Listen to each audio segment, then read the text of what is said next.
Hello again, friends! And you are our friends, and welcome back to another edition of Jim Cornette's Drive Thru right here on this Tuesday afternoon, or early evening, depending on where you are, in the continental United States or around the world. We're like Coca-Cola, we're all over. I heard Jimmy Valiant say that years ago, and I kept that in my head for this very moment. I'm the great Brian Last, your host, and we're going to be answering your questions, as well as lots of other hijinks here on the show. But the questions are sent in for the star of the drive-thru, Mr. Jim Cornette. Woo, Messy, handsome Jimmy loves you all, baby. Woo, I came rolling into Mempho Lancer, TWA. Tell all the ladies, handsome Jimmy is on his way. Woo, I've been married 6 times. I've been divorced 7, you understand? The first time I heard him do that line that I just did, I remember laughing, and then he followed it up with even a better line. He goes, I'm like Coca-Cola, I'm all over. I'm like buttered toast from coast to coast. And then when ZZ Top came out with that album in 79, he became, I'm bad, I'm nationwide. No, I wondered, I was going to let you twist in the wind on that slop-handled introduction, that ham-fisted performance you just gave, because I was going to wait to see how much heat you put on me in your introduction. That little Tuesday, I got that little pointed comment toward me. Pointed comment? Yeah, the Tuesday. Did nobody says Tuesday like that unless they're trying to make a point. Oh, come on. Everything is Tuesday. The chairman of the board didn't even say Tuesday like that. Hey, for you 60s beach music nuts, that's fucking hilarious. You in your self-centered fashion, Brian Last, you don't like the heat. You want to be a baby face. You don't like the heat. You wanted to make sure. I don't mind the heat. Well, I have to earn it, but it has to be heat that I earn, not heat that I get because it has to be your self-contained heat from just being you rather than heat that's transferred on you by others. That's right. Which happens a lot when you work with Mr. Jim Cornette. Well, there's plenty of, I'm like a goddamn blast furnace. There's enough to go around where everybody can toast their testicles. But you wanted to make sure that I took blame or credit, depending on which way you swing on that fence, of the show was a day late. Okay, it's me. I admit it. It was my call. It was a combination of factors.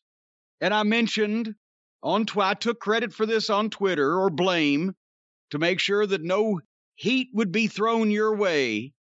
And I mentioned it was all due to the spaghetti sauce. All due to the spaghetti sauce began a chain of events. And a lot of people were wondering if I was scalded in some fashion and sent to a local medical facility. That wasn't it. But we were going to record on Sunday, not early in the morning, but around lunchtime. But I called you up about 10 o'clock in the morning because you're an ambitious young man, a go-getter. You got a family, businesses you operate. You're up early in the morning. And I said to you, Brian, here's the thing. Last night I overdid it because I've been trying to get some West and wee waxation. Even though I'm not completely off of work, we're doing these shows. I'm trying to institute and instigate some future projects while I have the chance. Stores closed, so I'm still busy. But I treated myself to my world famous spaghetti sauce on Saturday night, along with some homemade garlic bread, and then I kind of overdid it on Stacy's chocolate chip cookies that she made. And then that kind of dwelled overnight, and I had acid reflux. I didn't sleep well. I'm up at 5-something. It's still dark on Sunday morning. I'm wandering around the house. I got, as JR would say, the sour belches. Then it gets daylight, and I see it's snowing. And the snow's just coming down, and it's freezing cold. So I call you about 10 o'clock in the morning, as I mentioned, knowing that you'd be bright-eyed and bushy-tailed, ready to do the program, and I was gonna sell you on begging off, and I did that, and you immediately said, yeah, you know what? I just woke up, and I don't feel good either, so fuck it. Not my exact words, but it was my sentiment, yes. There was... So we took a, what do they call it? A mulligan or a bogey, or what is it in golf when you just get to just go on to the next thing or whatever? Personal day. A personal day. We took personal days. Two well-established young gentlemen such as yourself and myself took a personal day because we didn't want to do a substandard show. I wasn't feeling it. I didn't have the energy, didn't have the inspiration, didn't have the enthusiasm. I didn't want to be a downer here on the broadcast. Didn't want to let the cult of Cornette down with a blasé program. Something that we do not do here. We entertain the people. Even if it's all a complete line of utter bullshit, it's entertaining. I have notes here also, because I wanted to make sure that I remember this next story that I'm about to tell in the proper order, because I have an update. We've been talking about it on every show for the lab we've done. Stacy's supposed to have surgery on her back, and everything's gone to hell because this fucking doctor flew away to a different... Well, just listen to the programs regularly and in order, because I'm not going to summarize this whole thing again. But for a month and a half now almost, this doctor has been telling Stace that she needs back surgery, but then he switches locations, but nobody bothers to tell her until she calls to try to find him, because she ain't heard shit. Then she goes back to our primary care doctor and leaves messages, but she don't hear shit. What are you laughing at? Just the idea she's supposed to have surgery, and you said the doctor keeps switching locations, and she can't find them. Wait. That's where I'm building up to here. So finally, since I talked to you last on the last program, our primary care doctor's nurse called her back. She'd left messages saying, hey, this guy just fucking bailed and went somewhere else, never even told me. And now they say they can't see me till March at the place that you sent me to. What? And the nurse says, well, you know, a lot of patients wish we just had a magic number to call. No, we wish we had you had a number to call of a doctor you referred me to 6 weeks ago has been employed in 2 different places. And never communicated this, right? So that was no help. Then suddenly, the doctor the bail doctor, the doctor that keeps bailing on locations, his nurse called her. Oh, sorry, we haven't got with you, but no explanation of we were run out of town on a rail. You know, there was a big tax scandal. No, we just suddenly switched between Christmas and New Year's. We changed locations and we didn't let any of our patients know. So that you just called our old place and they're saying, yeah, no, he's not, no explanation of that. Now, that nurse's story was, oh, we can get you in for this procedure as early as next week. What? Okay, great. We just need your medical records. What? He's my doctor. He showed me my medical records when I last saw him, which was the first fucking time I ever saw him. Well, no, the medical records are still over at the other place that he used to be at.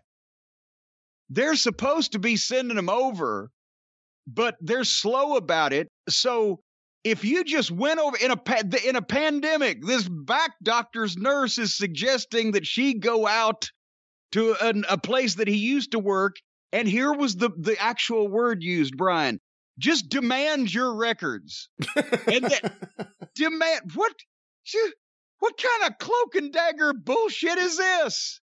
What am I supposed to go in there like fucking O.J. Simpson in Vegas going after his shit? Because they can't turn you down. They have to give you your stuff. Just demand them or whatever. Like, why you just go in there or what? Now she's like, what the fuck? This is the fucking people that's supposed to be taking a knife to me, and I got to be in some kind of Pink Panther horse shit. Fuck you. So now she's probably going to wait until March when the original back clinic that she went to see this doctor has somebody else that might be able to fucking perpetrate this business. The United States healthcare system, folks. Anyway, I got big news, Brian. Oh, I didn't know this. I have a team. What, you do? I have a team now. Remember, what was it, a month or 6 weeks ago on one of the programs, people oftentimes send me emails saying, well, if this is you or your one of your team reading this, or someone will say, can one of your team address the whatever? And I was like, Brian, I got no team. You got a team over there, Jay Sharknado, Kippelman, Cadbury, your manservant, gentleman's gentleman. I don't know what you got a team. I got no team. I'm all over here by myself. The whole Cornette's Collectibles business, the whole Jim Cornette empire is, I got no team. I finally had to get a team. Went out and got a team. The reason why I got the team, and we're going to listen to some more of them today, but the Cameo reviews of some of my colleagues that are sending out video greetings to the unsuspecting public have been so popular, and so many people have said, you got to do it, Cornette, you got to be a part of this. I've made the initial contact. Actually, not to sound like Ole Anderson, but I didn't have to call Cameo. They called me. Actually, they emailed me, but we didn't have emails back in 1980 when he did that promo. So, because we had stirred up some interest all around with, talking about everything. So I explained to the listeners on the program here not long ago, the only thing stopping me from doing this is, besides having the time, is everything, because I don't have the smartphone and blah, blah, blah. And I mentioned if I was going to do it, I don't just do haphazard video, at least on purpose.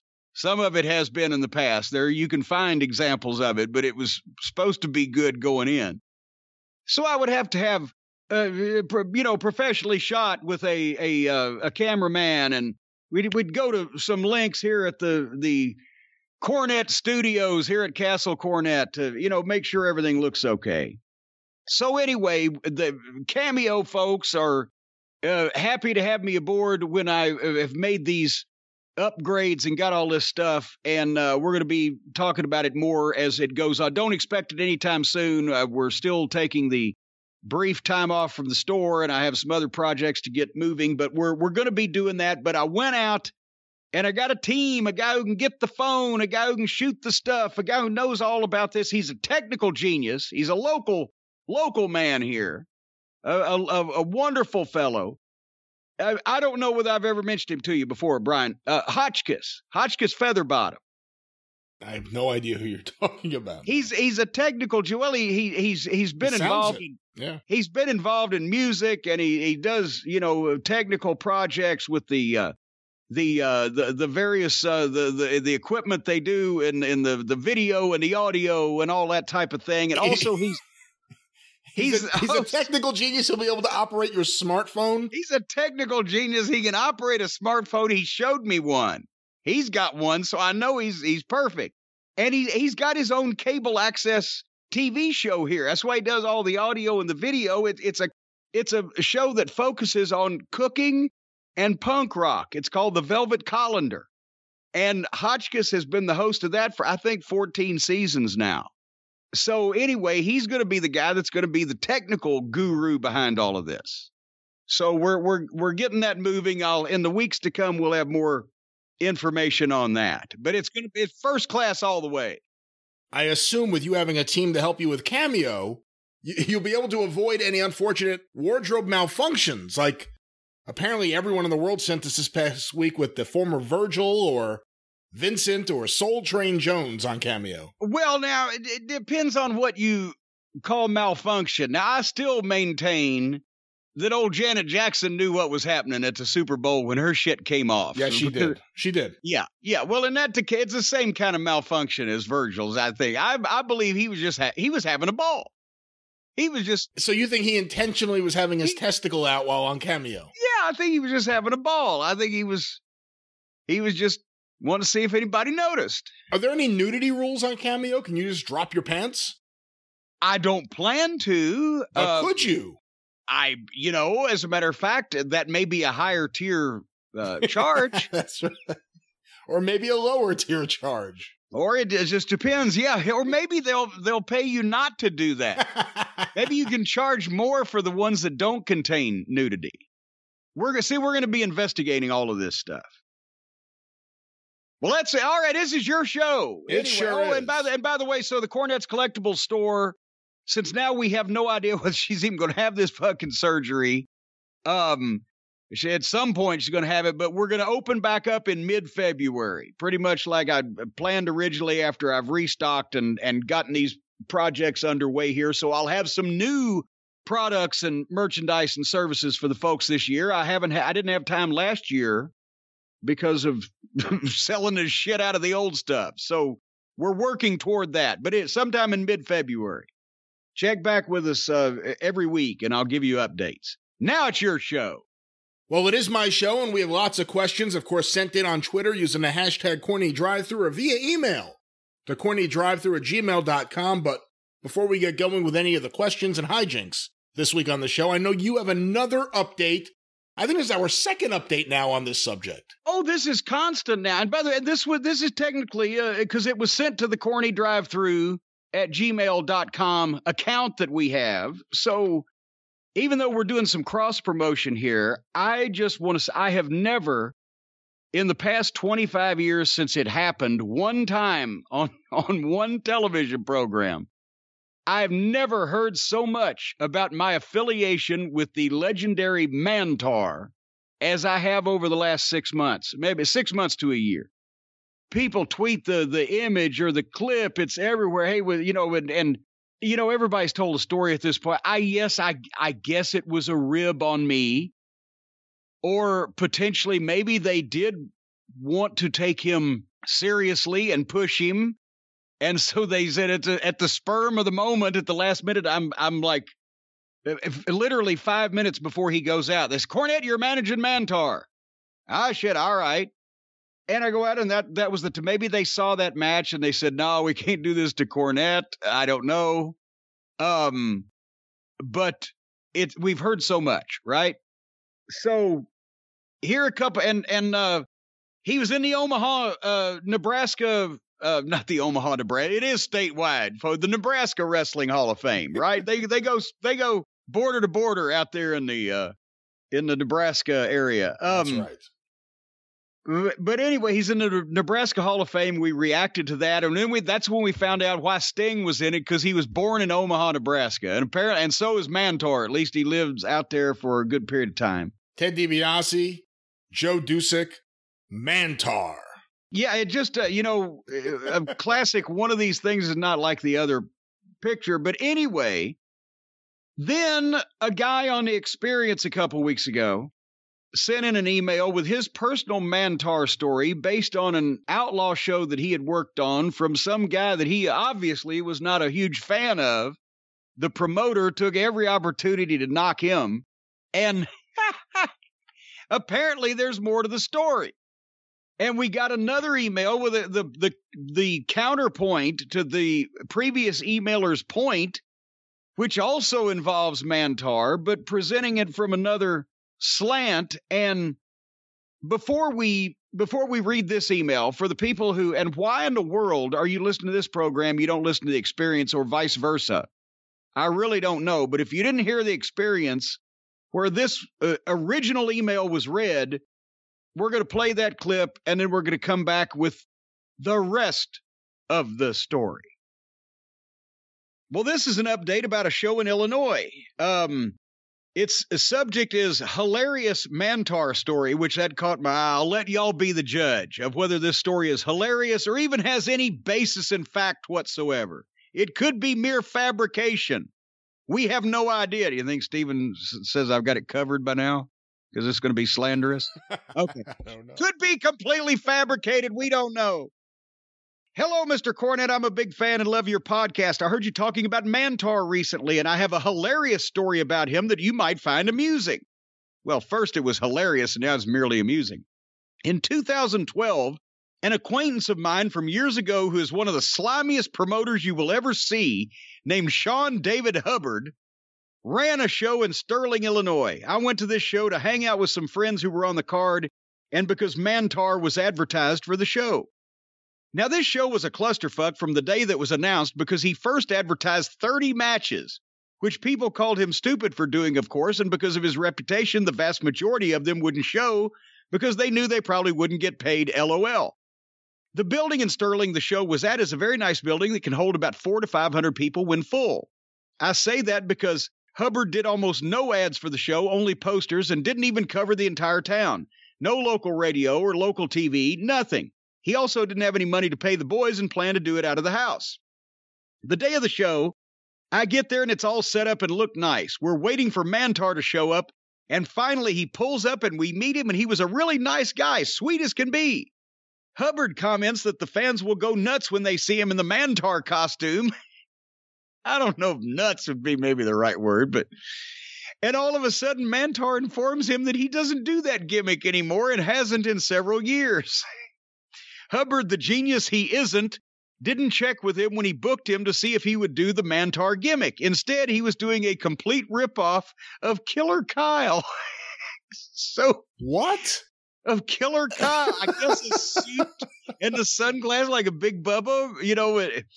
So no one recognized him. Also, the building that can hold several hundred people only drew 60 total because of the lack of advertising. At the end of the night, Hubbard informs the boys that he doesn't have the money to pay them because the show didn't make enough money.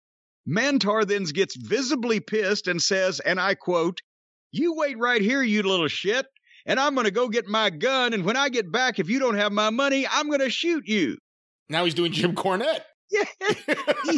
He then, maybe I rubbed off on him that one night. He then walked out of the building, and me and a few other friends watched him literally get a pistol out of the glove box and load it and walk back in ready to shoot. But by then, Hubbard had barricaded himself in one of the bathrooms with his then boyfriend's cell phone so he could call the cops to come save him. Have a great day and keep up the great work, Jake. Well, what do you think? Was that hilarious or merely amusing? Merely amusing. And by the way, as a follow-up from our Nebraska Pro Wrestling Hall of Fame story, apparently, even though he wasn't listed on the website, a lot of people jumped in and said the reason Sting would be in the Nebraska Hall of Fame is because he was born in Nebraska. Allegedly. I saw many of the same comments. A bunch of people said that, and on that, I call bullshit and shenanigans. Because I was there every night in those arenas, every night when Sting was advertised from Los Angeles, California, was it not? Or was it some kind of Sunset Beach or Muscle Beach or Venice Beach? Venice Beach. It was Venice Beach. Which is right out next to Los Angeles. So it's all kind of in the same part of the world there. And they've never been known to lie when they announce a wrestler from his hometown. So I think maybe the people in Omaha are just grasping at straws. So are you proud of Mantar after hearing this story, or how do you feel? Well, I don't know. I may be mad at him for ripping off Killer Kyle's gimmick, which was me ripping off Big Bubba's gimmick. He ripped off his gimmick, but the whole, I'm going to go get my gun, anyway. And if you don't pay me, I'm going to shoot you. That sounds a little more Jim Cornette than Killer Kyle. Yeah, but that part's not unusual, though. Okay, that was what we read and said, and as you just heard, I said, hey, I believe it appears there's some Who Shot John going on here, if this is indeed factual, because there's certainly more to this story, Brian, and I would like to read, and since we apparently gave his name before, we'll give his name now, from Sean David Hubbard, who is the promoter that was just maligned in such a fashion by old Jake. Greetings, gentlemen. Just wanted to take a moment to clear the air about things that were said on the January 8th, 2021 edition of the Jim Cornette Experience about myself. I booked an event for May of 2012 that was going to involve the help of other promoters, as it was going to be a benefit, capital letters, event for the American Cancer Society. Originally, one of the other promoters told me he had landed us Hacksaw Jim Duggan, so I began advertising it, only to learn the ink was not capital letters on the contract.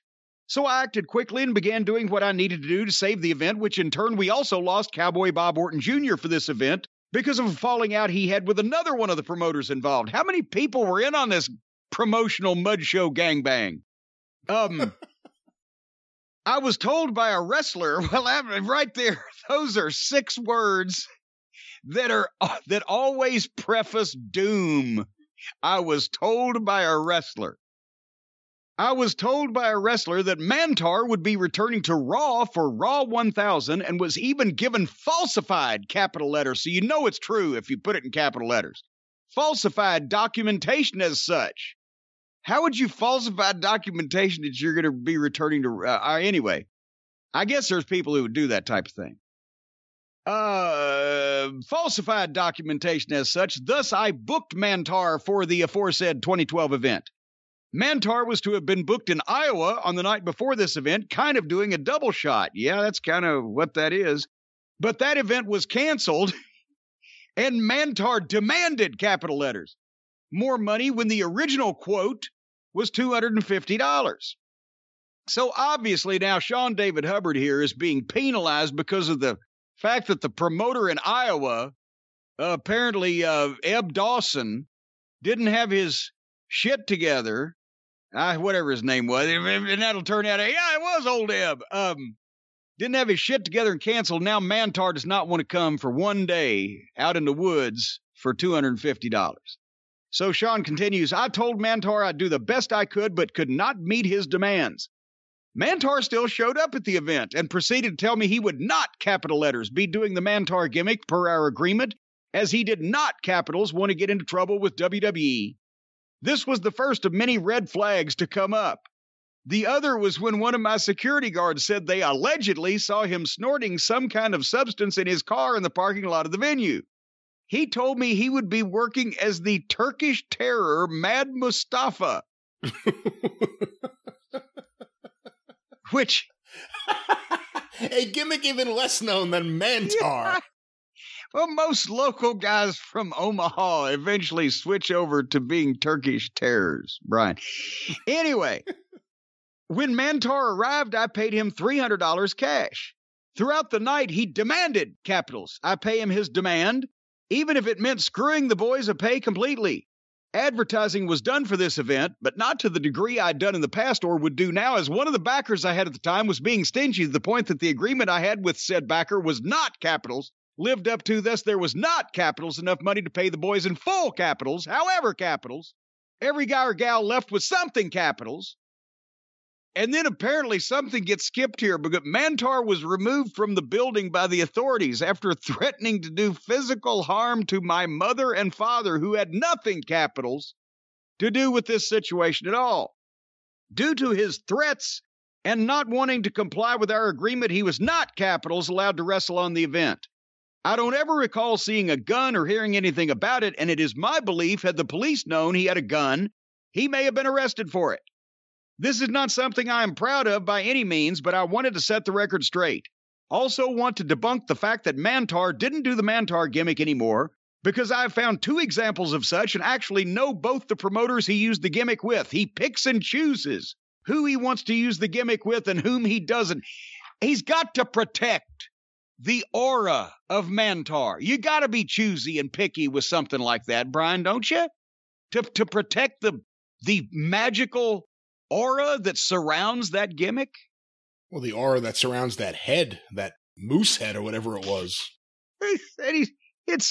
He's so fat he's got his own gravitational pull. He's being surrounded by meteors and planets. Oh, and Sean goes on, as for Jake, his real name is Nick Devaney, and he used to work with me at a company in Illinois in 2009. What does that mean, a company in Illinois? Did they manufacture Charmin toilet paper or what?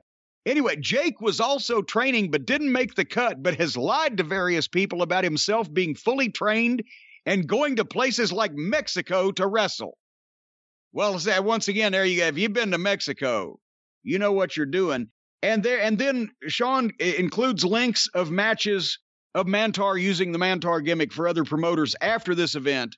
So we know that is legitimate. Mantar will be Mantar sometimes. And everybody loves a Mantar sometimes. Is this going to end it? Are we going to get more Mantar updates, you think? I don't. We have not heard from the Mantar himself.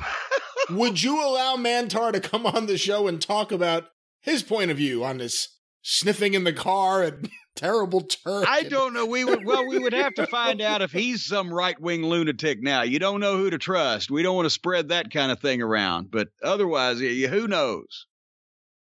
All right, well. This is your show. It is, and, perhaps Mantar needs a good night's sleep. Perhaps that would help him with all of his problems. Well, you know what? It would aid anyone in their problems, because studies have shown if you don't get a good night's sleep, eventually you'll get old and die.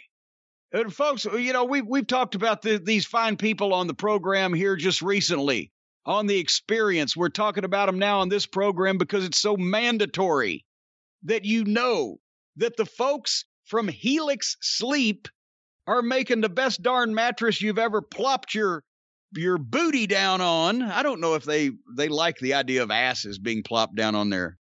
But if you've ever plopped your booty down on it, it's the best one ever, and it's delivered right to your door. We talked the whole story about the unboxing. The miracle of the unboxing of the Helix Sleep mattress is entertainment in itself. I'm surprised the videos don't go viral.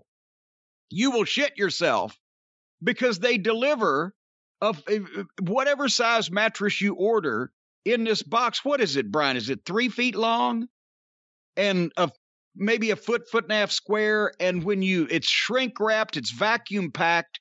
But when you follow the easy instructions, I didn't even screw it up, and just take all that stuff off of there, the mattress comes to full size life in front of you magically. And it's better. I was about to say as good. It's not. It's better than the ones you buy in a mattress store that you have to go over there, lay on stuff, poke around, get somebody to sell you some stuff you don't need along with it, and then be delivered by 2 schlubs that are going to knock everything in your house over while they carry it up the stairs and put it where you need it. This way, you take it out of the box, put it on the bed, boom, it's done.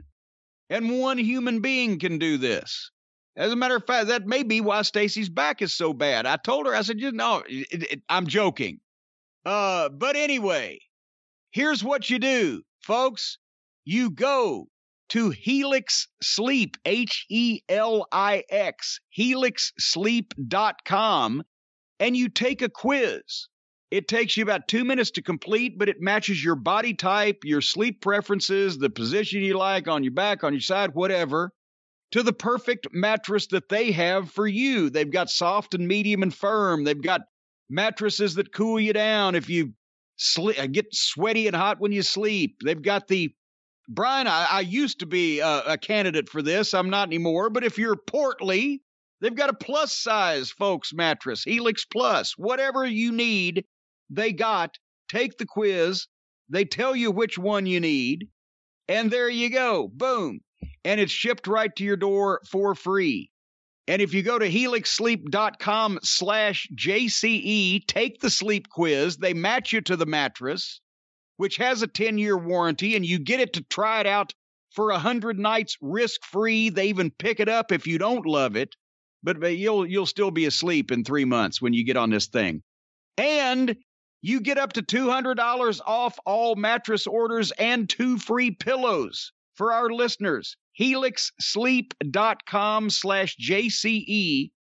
There's a couple of different offers they've got. You can get up to $200 and 2 free pillows. So, Brian, you got one, I got one. They're insane. Why would you just go buy something that, you have to go to a store for and have the Monroe brothers cart into your house when this is so easy? Every single time you have just mentioned the word pillows, all I'm thinking is how badly I just want to jump into that Helix mattress right now and take a nap. Well, that's normally how you feel when we do these programs. But I've managed to keep you awake for the duration. It could be the topic of Mantar. That's true. I did kind of bring you down beforehand. Well, do you have questions? Well, Mantar is not the only wrestling character we've received a lot of questions and updates about. Another man that continues to fascinate a section of wrestling fans is the man known as Ryback.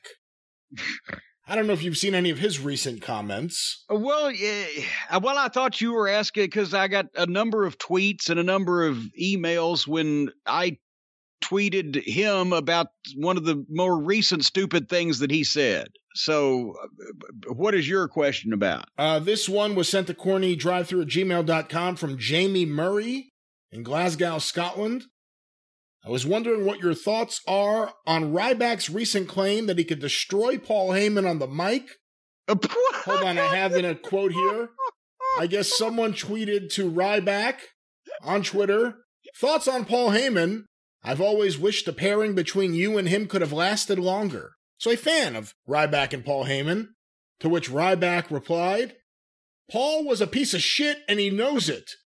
I would destroy him with an open mic and no script. He has made a nice career for himself, though, latching on to talented wrestlers." This guy was he born this way? Is it the gradual degenerative effects of monkey hormones and fucking horse serum that he has injected into his orifices over his lifetime? How can any one human being say so many multiple stupid things that even wrestling fans who would be predisposed to like his fucking big worthless ass just say, what the fuck's the matter with this guy? What I was talking about a minute ago, and then I'll answer this, was he also, I guess, either it may have been WWE itself, it may have been one of the newsletter websites or whatever, just tweeted out, "Who's the greatest wrestler never to be the WWE champion?" or some question like that, so they can do a poll or whatever. And either somebody mentioned him or he just decided to jump into it because he went on this rant about a championship belts. They're just props. Championships are props. He didn't even say the word belts. He's not that smart enough to wrestling to use the word belt. Championships are just props. Nobody wins them. Wrestling is fake. They're just props used to market character. Like, because he's mad because he never won the title because he's a fucking reckless, big, muscle-headed, meat-headed fuck that hurt people, I guess. So now he calls attention to everything that he wasn't good at as being fake and phony, and nobody wins anything, and it's given to you, and it's blah, blah, blah. And he's the one that said everybody should be paid the same up and down the card because they're all entertainers, and he used the word entertainer in this tweet. And I just tweeted back to him, I don't even know what it was, but something to the effect of, "Hey, you fucking disrespectful, fat-headed fuck. Just because you think you're a fucking entertainer, try saying that shit around the boys in the locker room 30 years ago and see how your ass had been entertained. Fucking prick." That's the example of people that get in this fucking business. Whatever success they have goes to their head as far as they think they're goddamn movie stars and entertainers rather than pro wrestlers, have no respect for the business whatsoever, and then want to take the piss out of the business to explain why they weren't very fucking good at it and weren't rewarded for it. And if he was such a fucking big star, apparently he's as popular as crotch rot today as in terms of wrestling promotions, because unlike me, I've never heard him say he's retired. Nobody just wants to book his ass. So what the fuck? But anyway, now I think he's fucking drinking Drano if he thinks that in any way, shape, or form he could be in any way more effective or more entertaining or more or just tear someone down on the mic. Or than Paul Heyman? The fuck is the matter with this? As Lance Storm once said, as a comparison, that's like trading your house for a tent. No, I don't want Heyman. I'll go with Ryback on the microphone. Jesus, they could shove a microphone up his ass and let him fucking broadcast his intestinal gas, Heyman, and it would be more entertaining and coherent than fucking Fatback. That's the one thing I've never heard anyone say about Heyman. I know lots of people who have been pissed off with him or hated him at various points. No one's ever said, you know what, give me an open mic, I'll destroy him. Yeah. No one, ever. It's the one thing no one can take away from him is that talent just running his mouth.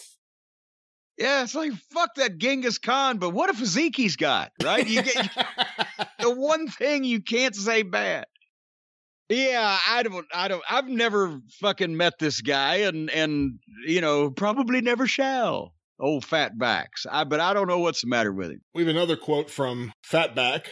Uh-oh. A guy who didn't he change his name legally to Ryback so he can continue to use it? And then yes, he doesn't do anything. He doesn't wrestle anywhere. But he changed his legal name to Ryback just so that they wouldn't be able to keep him from not using it anywhere. He said, you see what the Ultimate Warrior did? I'm going to do that. And then he did nothing. But here's this other quote. This was sent to CornyDriveThru at gmail.com from Stephen Hunt. I don't recall Jim. I used to know Stephen's brother, Mike. That's very funny. Yeah. I don't recall Jim answering this. Thoughts on Bitter Ryback being the only one to tweet during Christmas? His tweet? As I've heard, his health isn't great these days, talking about Vince McMahon. Hopefully he can find the strength to overcome so he can witness me kicking his ass. What? What? So, any thoughts on Ryback wanting to kick Vince's ass? He's not doing well, but I want to kick his ass. Well, first of all, I doubt very seriously if Ryback will ever be allowed in the presence of Vince's ass, except maybe whenever he ends up desperate and goes back and kisses it, if that's still a thing. And that would accomplish what exactly? That he kicked the ass of a 76-year-old man now, if I'm doing my math right. And I saw something that reported that he had done this in-depth interview with, Joe's podcast and Discount Upholstery, where he said about the offer that he turned down and left the company was like $1.6 million for 3 years. Explain to me who else in the known universe, much less just our solar system, would give this fucking Cro-Magnon slap shit fucking more than $500,000 a year to go out and be a middle card fucking guy. So I think they were being generous, but he thought he was worth more than that. And he wants to beat Vince McMahon up for offering him over $1.5 million to just show up and be one of the boys. It's not like that there was this stone cold Steve Austin waiting to burst out of Fatback. It was what it was. And probably it would have gone downhill as it got old, because those one-trick ponies usually do. The more I think about it, he really is like the Ultimate Warrior. I mean, the Warrior was much more successful. Yeah, he did the success first instead of the fucking being a greedy fucking obnoxious prick. But he changed his name so he can continue to use his name, and then he really didn't do much because he priced everyone out of the market. Or he priced himself out of the market, I should say. Yeah. And then he started cutting bizarre internet promos on various people in wrestling. Yeah. Then eventually they brought him back, and he smiled and hugged everyone. Yeah. And then he died. Well, old Fatback's got 2 stages left to go. I wonder if they'll bring him back. And then I wonder, well, he ain't gonna get in the Hall of Fame. That you know what? That would kill him. If they announced they were going to put him in the Hall of Fame, he would have a heart attack.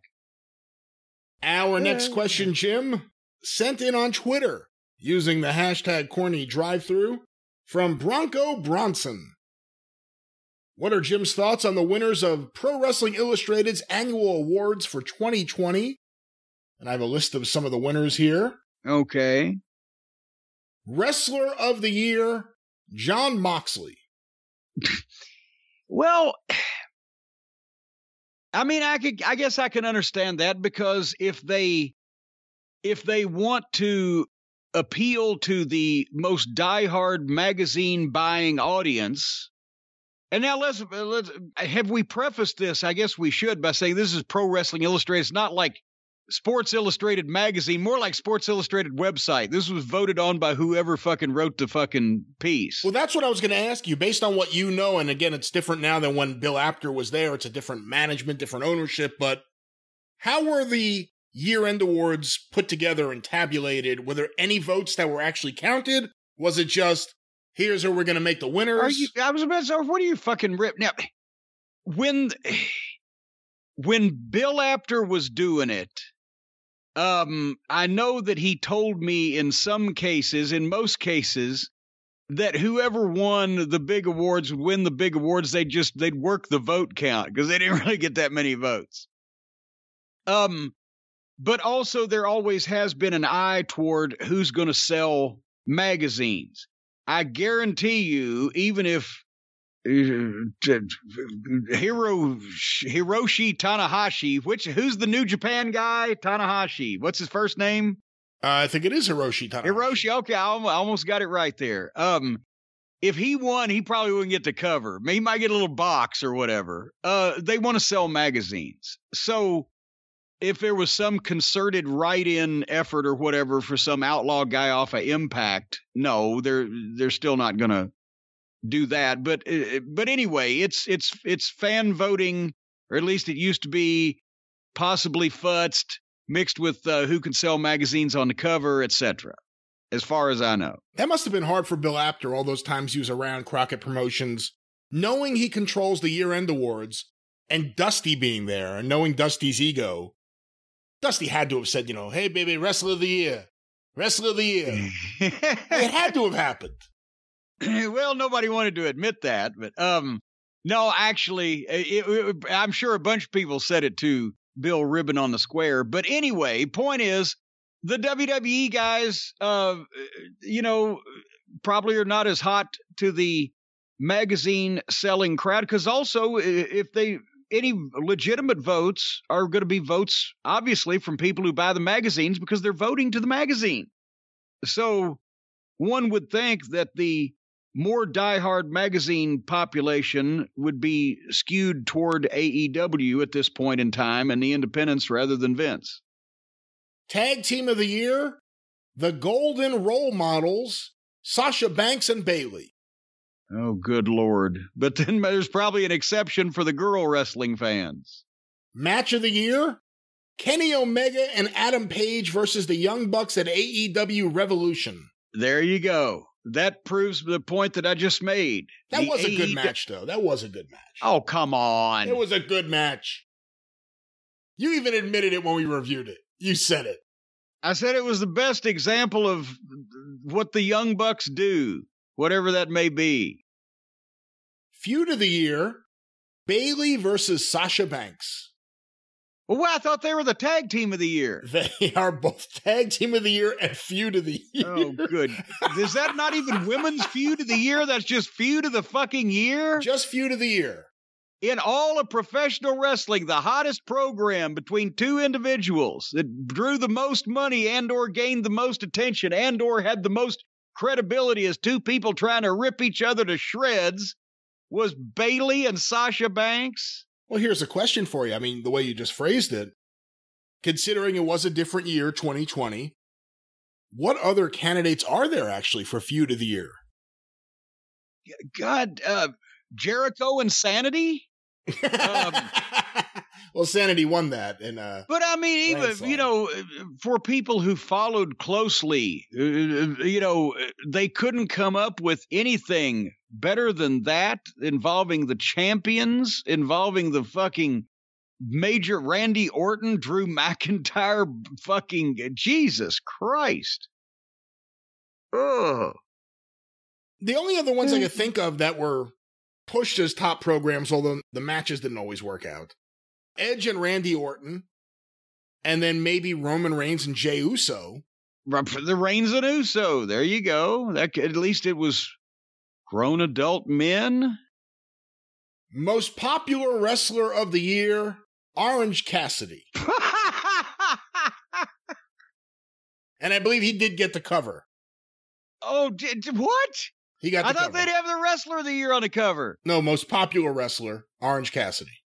Oh, for fuck's sake. Okay, now we know why there's only one fucking wrestling magazine left on the newsstands in America and who's buying it. That's just ridiculous. Come on. They've devolved into a fan publication at this point for outlaw wrestling. Most hated wrestler, Seth Rollins. An actual talent. Did he try to be a heel most of the year? I can't even remember the last thing we saw with him. He's not around. No, he was being he was a great baby face. They had a chance to do something there, and then they fucked that up. And then he was the Monday Night Oh, Messiah. that's right. The Monday Night Messiah. Yeah. Oh, that was bad. And maybe my most hated too, now that I think about it. Yeah. I recall saying, yeah, I love this guy, and they made me hate him by the time they were finished with him. So maybe you're right. Comeback of the year, MVP. Okay. Not unreasonable, I don't think. It's not unreasonable. I'm trying to think of anybody else that came back. The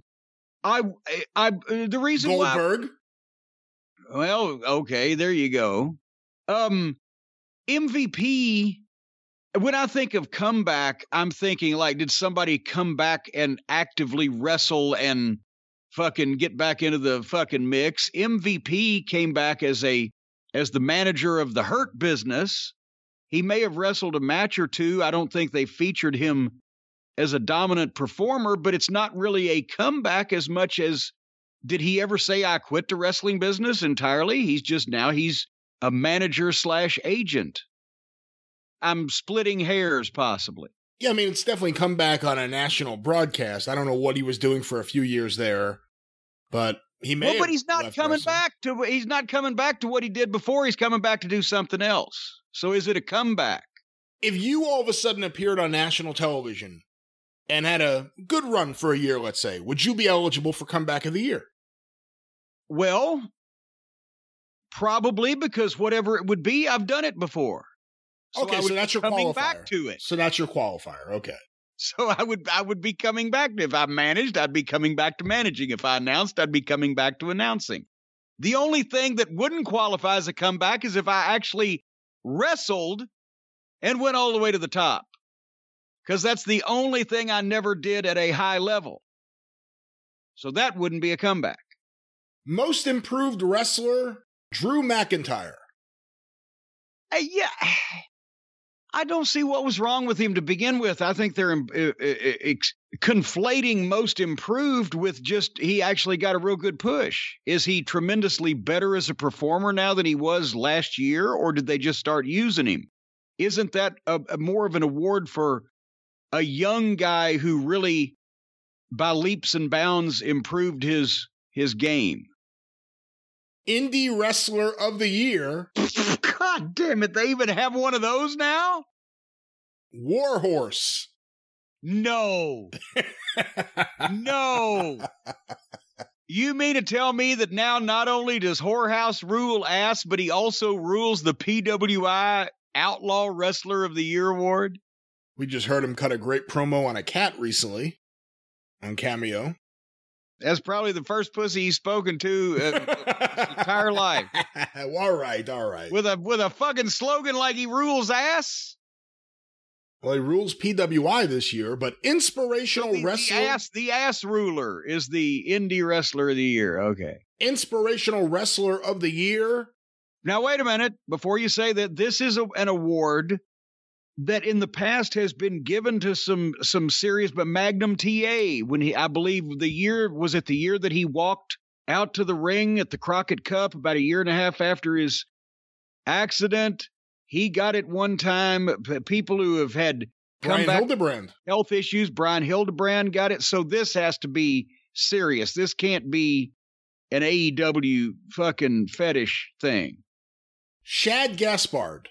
Okay. Good. There you go. Thankfully. Rookie of the Year, Dominic Mysterio.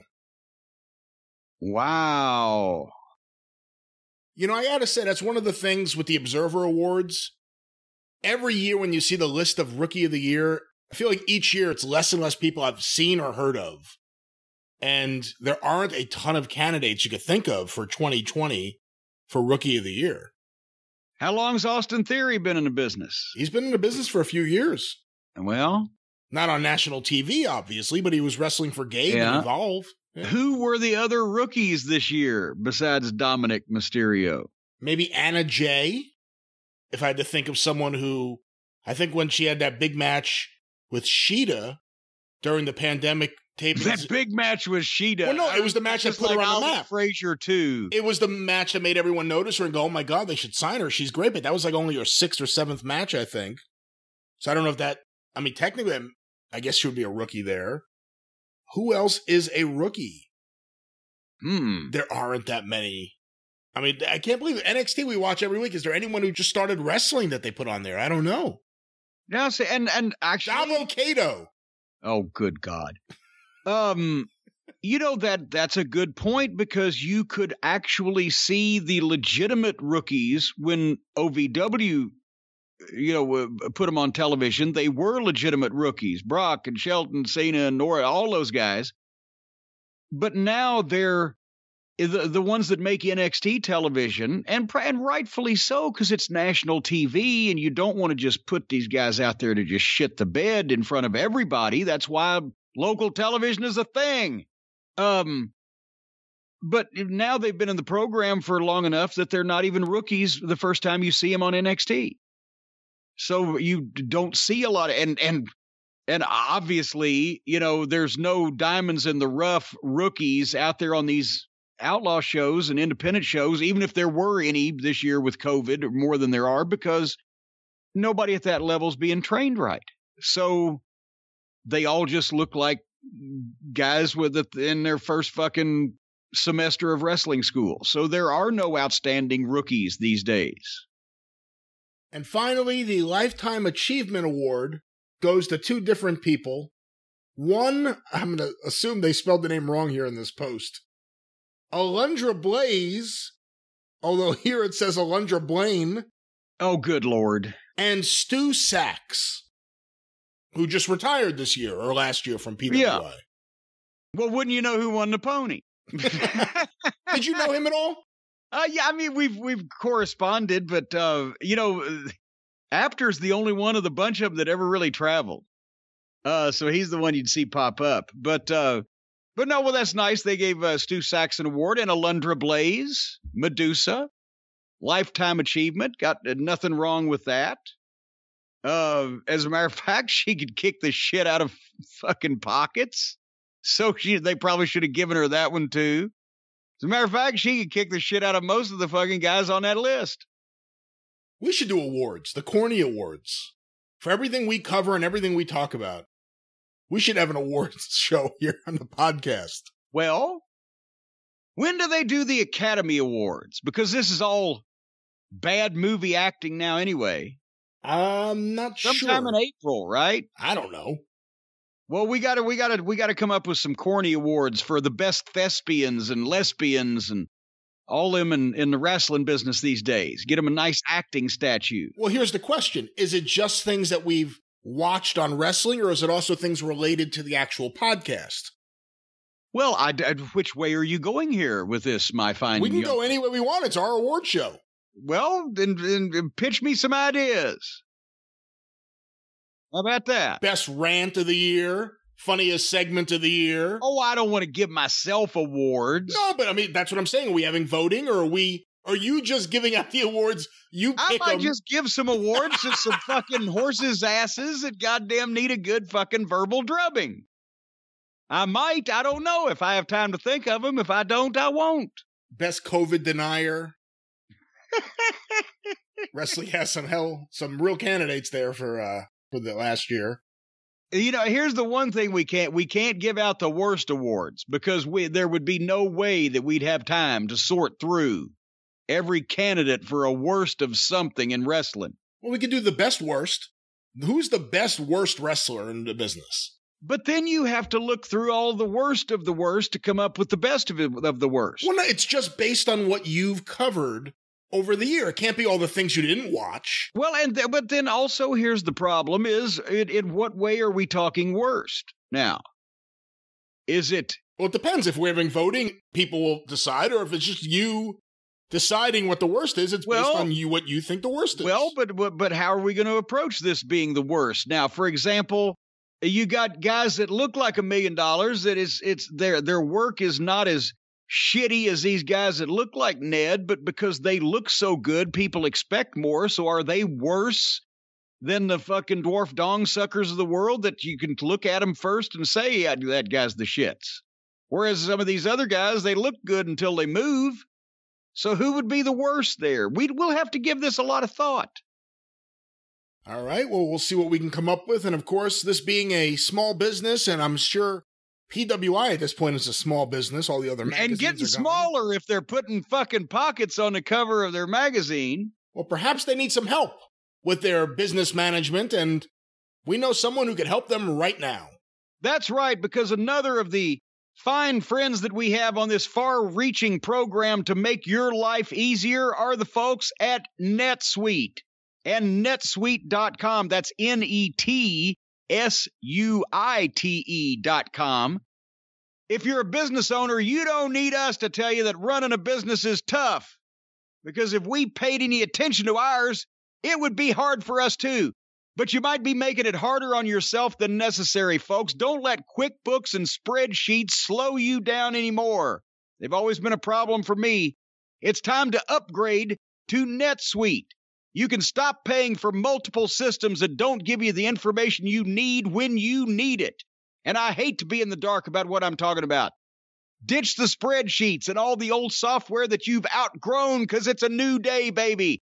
Now's the time to upgrade to NetSuite by Oracle, the world's #1 cloud business system. Brian, we got a lot of smart people in the audience, a lot of people that run their own businesses, and the one thing that they need is a cloud business system. I know that, you know that, every little kid knows that. NetSuite gives you visibility and control over your financials, HR, inventory, e-commerce, and more, all in one place instantaneously. Whether you're doing $1 million in revenue or hundreds of millions of dollars, if you're within the sound of my voice and you're doing hundreds of millions of dollars in revenue, email me at jimcornette@jimcornette.com. What? But folks, save time and money with NetSuite. Join the over 24,000 companies using NetSuite right now. Let NetSuite show you how they'll benefit your business. You take a free product tour at netsuite.com/JCE. Just go to netsuite.com/JCE, schedule the free product tour right now, and they will show you the whole 9 yards. netsuite.com/JCE. And once again, if you're doing hundreds of millions of dollars in revenue, email me at Jim Cornette. What are you going to say to them? I'm going to say, hello, friend. All right. Well, we know we have a lot of secret millionaires who listen to this show, so we'll see what happens there. But you know, I've told you this before, but it bears repeating even now more than ever. I have a guaranteed foolproof way to make $5 million in the wrestling business. Start with $10 million. I think I knew that joke. That's exactly right. Well, let's get another question here, Jim. This one sent to CornyDriveThru@gmail.com from Dan in St. Albans, UK. Hello, fellow Cornette members. Hello, fellow kids. Steve Austin has often stated that he was sold a terrible gimmick from Vince as the ringmaster. However, he made the best of what he had, and from a conversation with Vince, was allowed to make comments and jokes in promos, despite the fact that at the time, a lot of the content was edited out due to popping the production truck. My question to Jim, as someone in WWF creative booking at this time, does he have any comments, memories, suggestions, or anything else about what was said in-house in regards to Steve Austin before he became the greatest, most popular WWE wrestler? Well, the whole ringmaster thing, when they got Austin, Vince, obviously, as we've said before, he's never seen anybody. He goes on recommendations and then he brings the guy in for the meeting and blah, blah, blah. But I'm sure that, Jim Ross, Bruce Pritchard, they've said, well, he's worked with Brian Pillman, who I'm sure Vince said at that point, because Austin came first, is the Hollywood Blondes. He's a good hand. He's trained from Texas, blah, blah, blah. They try to give you a background, but they sell you on the person. We believe this guy's a good talent. He can work. We can do something with him. But then the problem is when they come in for a meeting, Vince will ask them about their personal life and, and do the get to know you thing. And he tries to be very personable in these meetings. But remember, it's in fucking Mick Foley's book. The first, Michael Foley is his legitimate name, right? So that's what Vince would have seen on the documents. Their first meeting, Vince did nothing but call him Mike. Mike. Well, let me tell you, Mike, so what the impression that Vince gets from you from the initial meeting or meetings, unless you are already clearly established, the few times that they take somebody fully formed and don't fuck them up and change their name, change their gimmick, change whatever, comes from Vince. And at the time, Steve he's a hoot in person. Steve Austin is a personable guy.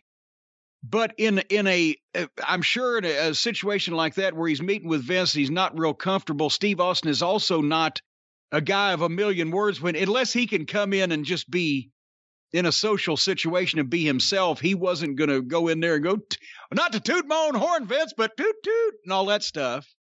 So I'm sure he probably came off as a dry kind of matter of fact guy. And because he wasn't noted for his over-the-top ability to cut promos as of yet, everybody sold him to Vince as, he's a hell of a hand. He's a great worker. He's a great talent. So Vince thinks, well, if he's that great, we'll make him the ringmaster because he's the best wrestler. It's one of those things that in Vince's mind, it's fully formed, but you're like, what the fuck? What are you going to do with that? The ringmaster. Because Vince knew that the play that on words that he was trying to make was, this guy's a great wrestler. But when you hear the ringmaster, you think of a guy in fucking leotards with the fucking whip and the top hat at the circus, right? So and then I also don't think that Vince had confidence in Steve as a promo because he gave him to DiBiase as a manager. And, Ted tried to do a good job there, but that's when Teddy was transitioning to be a manager, and he was good at getting his style of shit and himself over, but there was not a lot of what would become Steve Austin's personality in that presentation. I think we can all agree.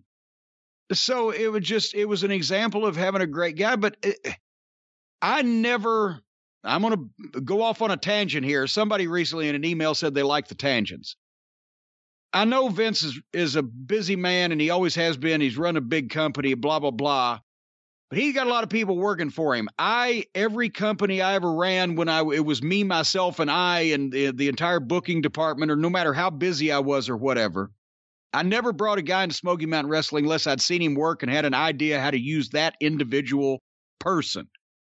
I never booked a guy in OVW unless I'd already seen him work on at least our practice shows at church gyms or in training or in some fashion where I had an idea for that specific person and how to present them.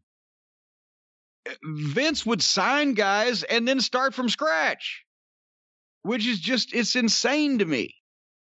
So anyway, when DiBiase finally, left and went to WCW for one of the big contracts they were handing out, and then Austin was floating around, so they started letting, what he's referring to in that story was they started letting him do some of his own promos, but it wasn't like he was getting live interviews on Raw, as you'll recall, immediately. But he was doing they did pre-tapes for everything in those days, locker room pre-tapes and pre-tapes for syndicated television and pre-tapes for local promos, whatever it was he was doing. People started going back and saying, hey, this fucking guy can talk. Well, then I believe his story, Vince wouldn't want him to be funny because he was probably just saying, fuck it, I'm going to do whatever I can do to get somebody to notice something.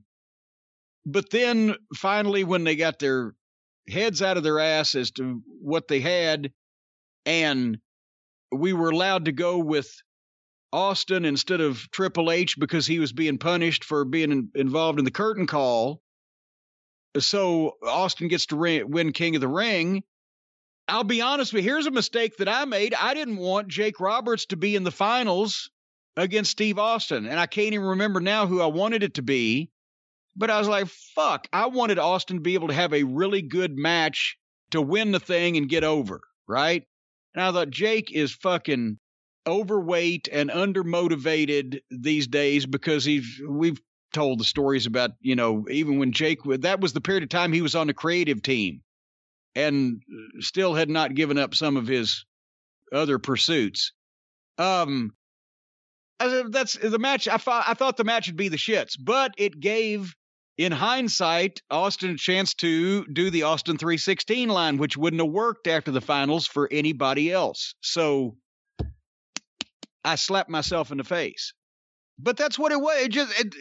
I've said it before a whole lot quicker than I just did when I said they just finally gave up and threw their hands in the air and let Steve Austin just be himself and talk for himself. And then that's when he ended up being the biggest star in the history of wrestling. What do you think would have happened if Triple H hadn't been punished and he won that King of the Ring? What do you think the trajectory would have been for Steve Austin? Does he still work with Bret Hart? How would things have transpired with Triple H being the King of the Ring? Any thoughts on where things would have gone? Well, I mean, you can always do what if, and you can never be right. Bret Hart would have wanted to work with Steve Austin, regardless. Because, remember Bret Hart, he was always anxious to work with guys that he felt deserved a shot. Remember, he had a main event match with Hakushi, for God's sake. Probably the only match that anybody can remember of Hakushi having, unless you're a deep-cut WWF fan. That was in your house. That was a great match. Yeah, and he did with Pierre, remember?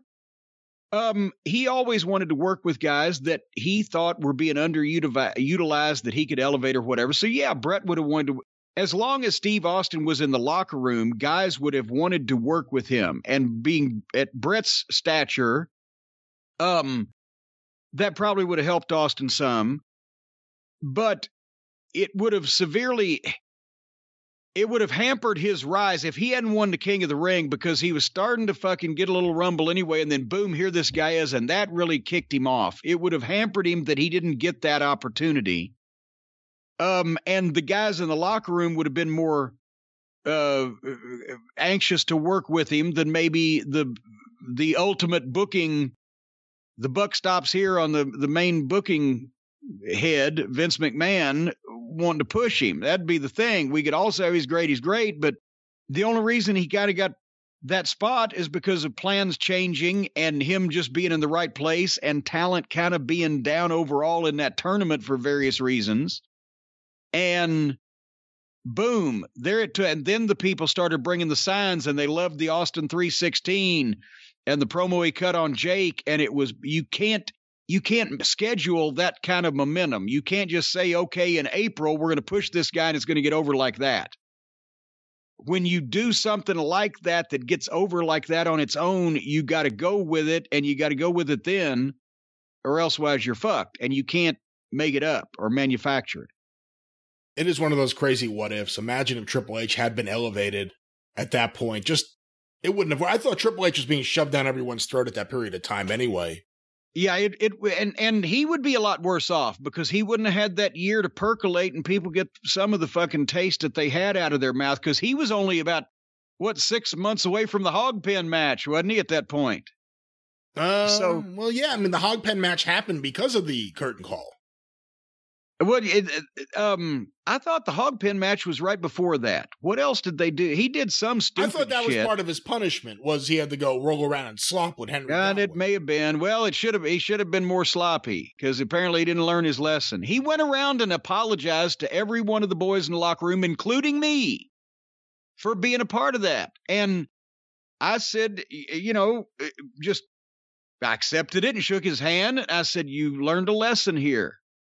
Little did I know, but I see you've learned a lesson here, because 2 of your friends were going somewhere where they're going to make more money than any of you have ever dreamed of, guaranteed, so they could stand the heat. And the other one of your friends that's staying happens to be the champion, so he can stand the heat. So you're the ones getting punished. And that did cost him 6 figures that year in income. versus what he would have done versus what he got. But as soon as shit stains got a little fucking pull around there, and as soon as they can start doing what they want, and their revamped clique Degeneration X got over, they actually played the curtain call on Raw. And he said, he even made the statement that he had to apologize to people, but he didn't mean it. So, he didn't mean it. He didn't mean all those apologies he gave. He was told to go around and apologize to everybody, because he should have. He exposed the business in Madison Square Garden in 1996. That's like shitting. And that's all the more why it's so stunning. At the time, I said, that is like shitting on Vince McMahon's dining room table. And now the fucking son-in-law that's sitting at the same dining room table is one that helped shit on it 25 years ago. But anyway, they have no fucking logic. They have no logic. Well, it just goes to show you that the guy that was shitting on Vince's dining room table 25 years ago is now the one that's carving the Christmas turkey. All right. Well, on that note, Jim, our next question is one that we've received several variations from lately from a lot of different people. It's one of those things where all of a sudden, I guess, maybe the clips are going around again. A lot of new listeners, a lot of younger fans discovering Jim Cornette for the first time. It's like when you discover Santa Claus isn't real, when you discover that I am. Well, on that topic, I'm going to read you one of these questions, but feel free to talk about the whole series or anything you want to say here. This was sent to CornyDriveThru@gmail.com from Dorian. I just watched some of the promos you did on Monday Night Raw from 1997. Oh, God. 2 questions.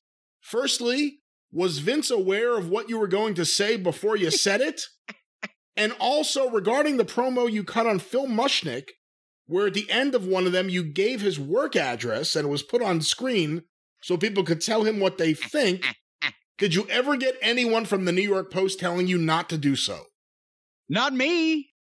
I don't know if they called the office or not, but they didn't pass it along to me.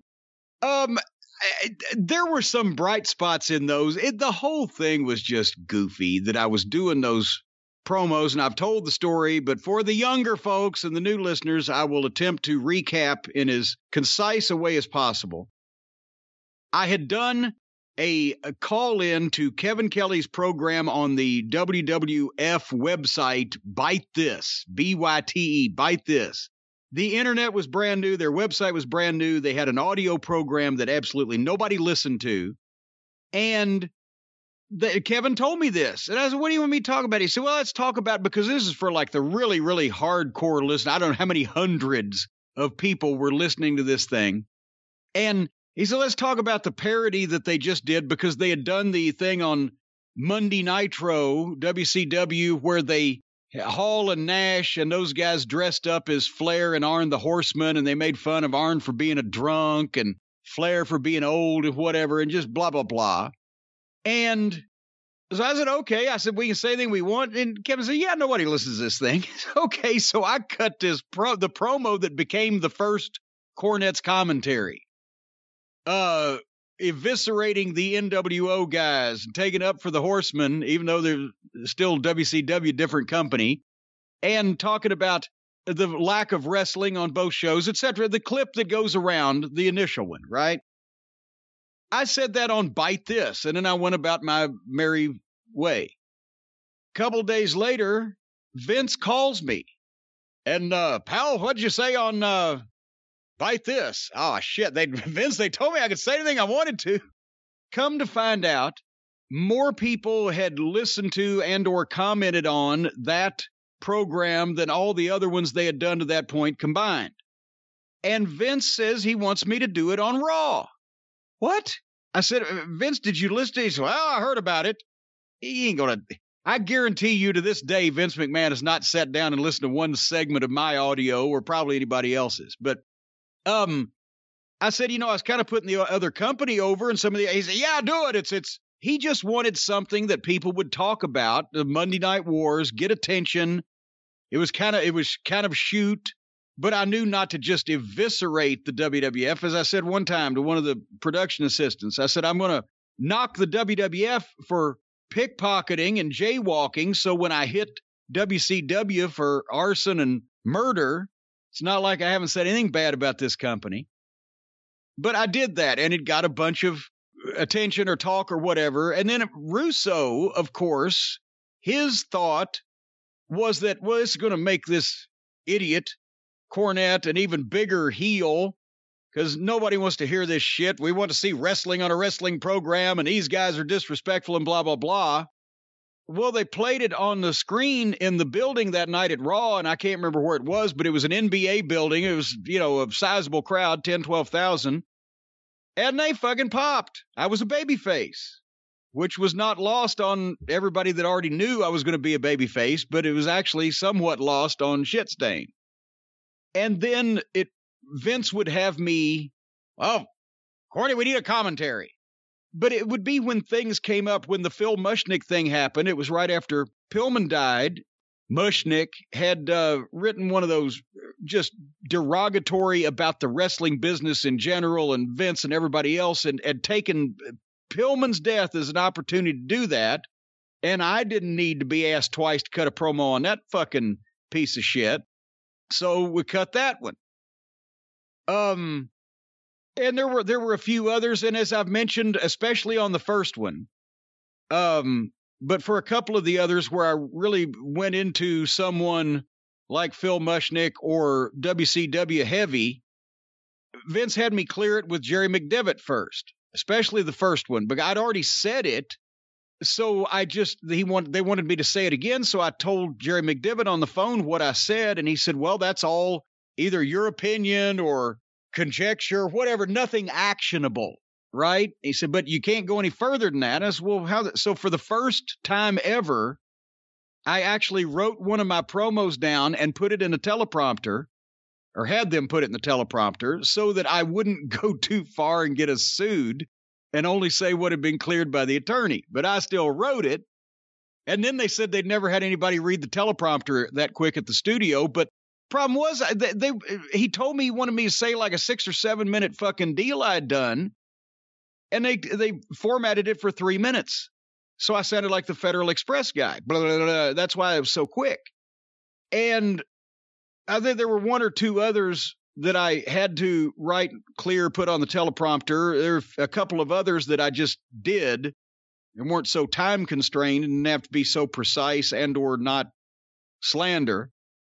But it didn't work for what Russo wanted, because he wanted, people to think I'm an old out-of-touch asshole, when in actuality the people in the building that paid to see wrestling and wanted to hear people take up for wrestling and or knock journalists that don't like wrestling, or say, I was appealing to the fans that were there. So he kind of turned on it. But then also the boys didn't understand what I was doing. Some of them were, why is he knocking this company?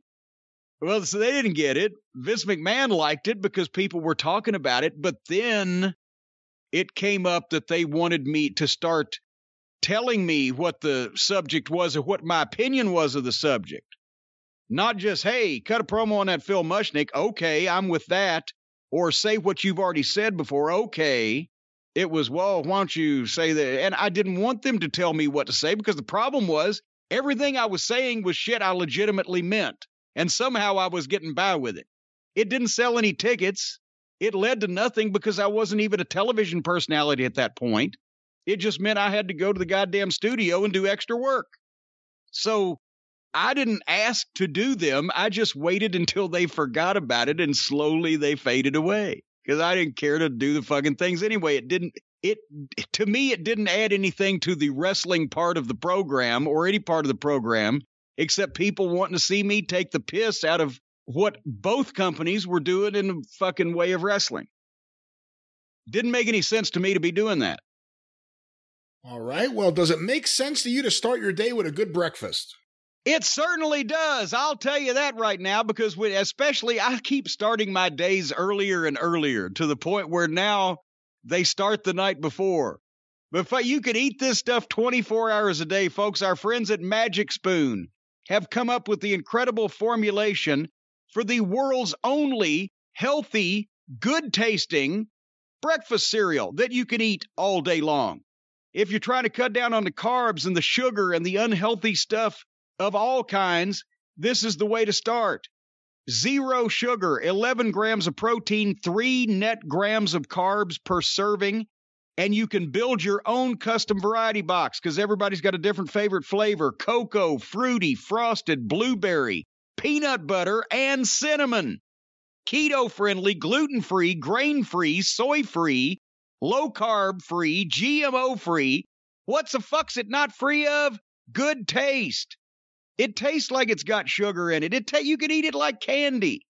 Go to magicspoon.com/Jim, Jim, and get a variety pack and use the promo code Jim at checkout. Save $5 off your order.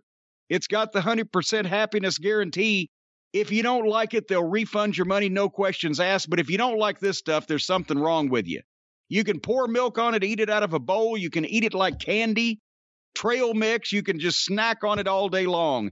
Magicspoon.com/Jim. Use the code Jim to save $5 off. You will never be sorry. You will never be sorry, old Anderson, because it will never be over until you get your Magic Spoon custom variety box, baby. What flavor would Dusty enjoy the most? I think Dusty would enjoy the frosted, if not the fruity. What flavor is that again? The frosted, baby. The frosted or the fruity. Or the fruity. Or possibly the cinnamon. Cinnamon. Well, I don't know. Maybe so. Kabuki. Are you a warrior? Or are you cinnamon? You know, I'm going to say something very unpopular. I hate that promo from Dusty. Just because to me it's ridiculous. Him doing the whole Brando and Apocalypse Now thing. I always hated that promo. Well, now, but who would Cody do now? Cody won't do Brandy now. Well, no way. He won't do Brandy? I won't do Brando now. I think he's been doing it for a while, Jim. No, I didn't mean that. Now, stop it now. She's pregnant. Just stop it now. Cody wouldn't do Brando. That's old fashioned. Who would Cody do now if he was taken off on, as Gomer used to say, a hot actor in a movie today? Oh, it has to be a hot actor in a movie today that Cody would do. Well, because Brando, that was hot then. That was a deal when it was done. So it has to be contemporaneously. Jeez, I don't know. Well, I'm glad I don't rely on you often to make this fucking show very entertaining. You know, we didn't even talk about the fact that when they did that segment this past week on AEW, The Waiting Room, one of Jade Cargill's points was, Brandy won't be a good mom like me. I'm a badass mom. Oh, and somebody, I guess, tweeted also, we missed a line. She said something like, not to be corny here. I heard that too, and I don't think that was in any way a reference to you, because I know a lot of people who use the term corny and has nothing to do with it. And I mean, and Jane Cargill's promos are so all over the page, she could use any random word in the Merriam-Webster English dictionary, and it doesn't necessarily mean anything. So, but I think they're trying to read too much into that. To me, it's not about the promo; it's about her confrontations. It's like she looks like, at the same time, that she is both extremely confident in what she's doing and has absolutely no idea at the same time. And verbally, it's just the no idea. But visually, she looks like she is, her stance like she's proud of herself, even though at the same time, she's looking around like, how do you people know my language? You know who she reminds me of? What planet is this? She reminds me of 1989 Sid Vicious. Yes. Same kind of look. Where am I? Same kind of look. He would do like a clothesline and get down on one knee and tell the fans to cheer him because he did something. You're a heel, dummy. Get up. What are you doing? Oh, man. And you know what? But I'll tell you one thing. Sid would kill for Jane Cargill's legs. Because that's one thing. Sid couldn't get the legs, right? Well, as evidenced by that horrible leg break, because you fucking throw a goddamn big heavy weight down on a toothpick and that toothpick's going to break. But if Sid had Jane Cargill's legs, thighs, and lower fucking limb development, he would have slept a whole lot easier. See, the thing is, she has a great look. Can't take that away from her. She has a great look. She's a big, jacked up girl. She has a great look. She looks like two different people. It looks like the magician sawed a woman in half and put her back together in the wrong order. What? She has a look. Like I said, Sid Vicious, 1989. Waist down, she looks like she should be 6'5" and 250. Waist up, she looks normal. Until you get to the fucking long blonde wig that looks like Shelton Benjamin. Cross-dressing. Will you stop it? She is jacked up. She's in fantastic shape. Obviously, they're training her in Cody's school. They have a lot of high hopes for her based on the fact they pushed her on TV. Why would you do any of this until she's ready? She's clearly not ready. I have been asking that question in basically those English words since we've seen her. Why would you do this to this girl? She has no fucking idea what she's doing. With that said, I just want to see more and more and more. I just want to see more of it. You know what, Brian, you're going to the dark side. You are moving over to the dark side to just watch wrestling to fucking laugh at it. What else am I supposed to watch it for? Well, to cry? Yeah, that's the thing. There's the option of crying, I guess. I'm not going to get serious wrestling existing in a world where, again, we all know everyone's like, oh, well, you got to get over the fact kayfabe's gone. I get it. I get there are articles that have been in the newspaper since the 30s saying that wrestling's fake. I get that. That doesn't mean it should be presented that way. It should be presented like a legitimate thing, the same way when you watch. I was just watching The Wire again the other day because I was talking to Jeff Bowdren about it being the greatest show ever. So I started watching it again. They don't turn around and start doing song and dance in the middle of the show. They don't expose themselves in the middle of the show. They present themselves like you're watching a legitimate thing. Wrestling needs to be the same way. So if I'm not going to get that, and clearly I'm not, I need to be able to have a perverse joy in the awfulness of something. A perverse joy in the offer. You know, I remember when I was young enough to have a perverse joy, but shit, 5 to 7 times a week. Well, wrestling was good back then. Yeah, it sure was. Well, let's go to another question. But the parking lot was more entertaining than wrestling is now back then. So was Behind the Dumpster. But, God damn it, would you let me live the dumpster down? I will never let you live that down. The fur coats, the women, and it was a dumpster. Let's never forget that part of it. I didn't pre-plan. I didn't have time to book a suite at the Marriott. I got 4 naked women wearing nothing but fur coats.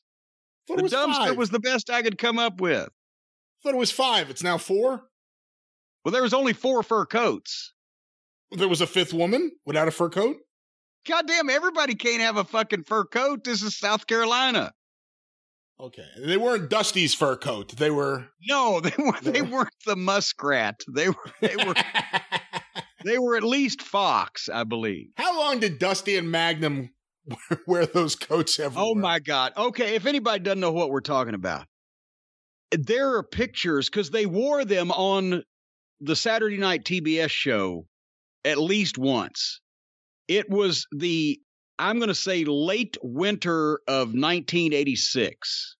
And I'm thinking that Dusty got one and Magnum decided he had to have one too, but Dusty got it first. But nevertheless, both of them got these matching and men's fur coats. I didn't even know they made them. This is the goddamnest thing I've ever seen. And imagine, because Magnum was 6 feet tall or 6'2" or 3 at the time, and 240, and Dusty was 6 feet tall and over 300 pounds. They were giant fur coats, and they cost I think Magnum said at one point there was like 12 or 14 grand a piece or something. But that was one of those things. Yeah, they were making money hand over fist. Yeah, we need these fucking fur coats. And they wore them on TBS that weekend, and it was a weekend we were at the Philadelphia Civic Center. We're going up north in Philly, and it's late winter, so it's cold, and they wore those coats. And that's the only time I think I ever saw them wear those fucking coats again. It was great, being cold weather in these fur coats, but then you had to lug these fucking things around, and it was as big as a goddamn, if they'd killed a small mule, and they're having to fucking carry them around, and it wasn't something you could just wear all the time. And Lord knows you couldn't wear it in hot weather. And I think that was the year that the air conditioning went out in Crockett's plane. So oh man, that must have been awful. Oh God, it was seriously, that's when I gave up wearing long pants and a collared shirt and everything, is, you know, to be my gimmick to the arenas. When Crockett's, it was the APU unit.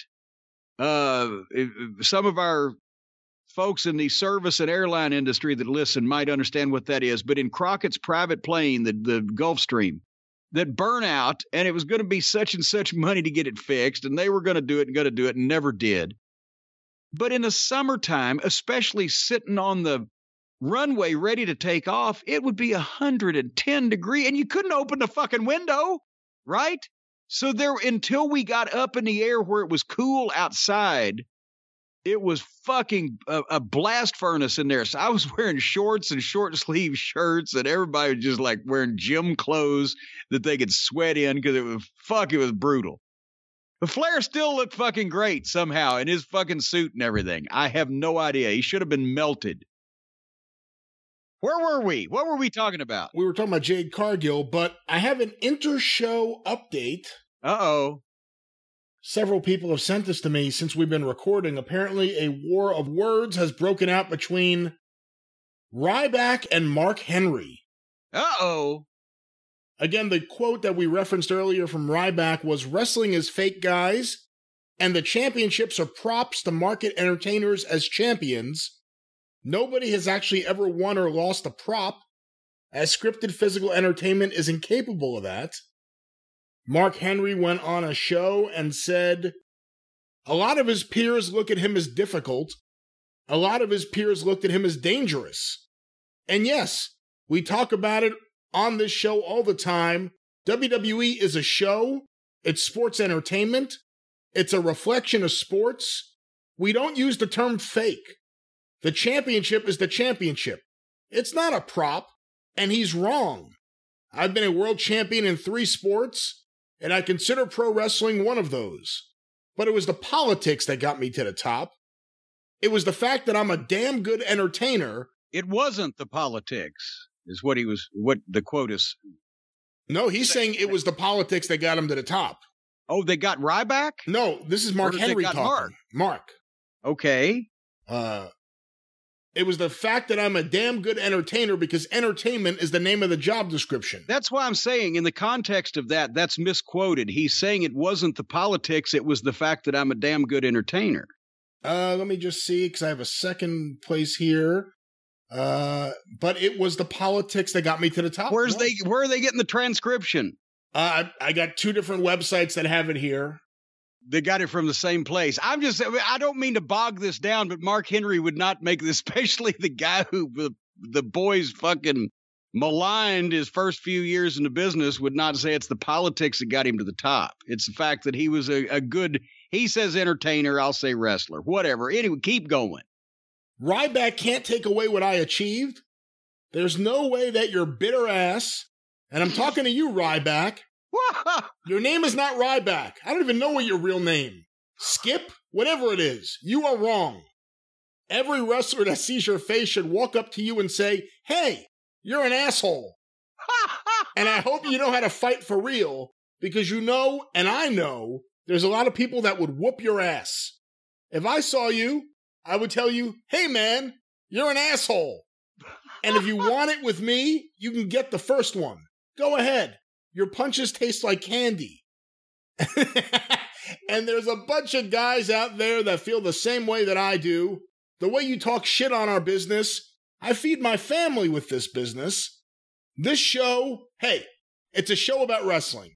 I'm not an active talent. I'm not an employee. But I love the business enough to not let you sit here and talk shit on it and trivialize it because you failed. Because you didn't achieve.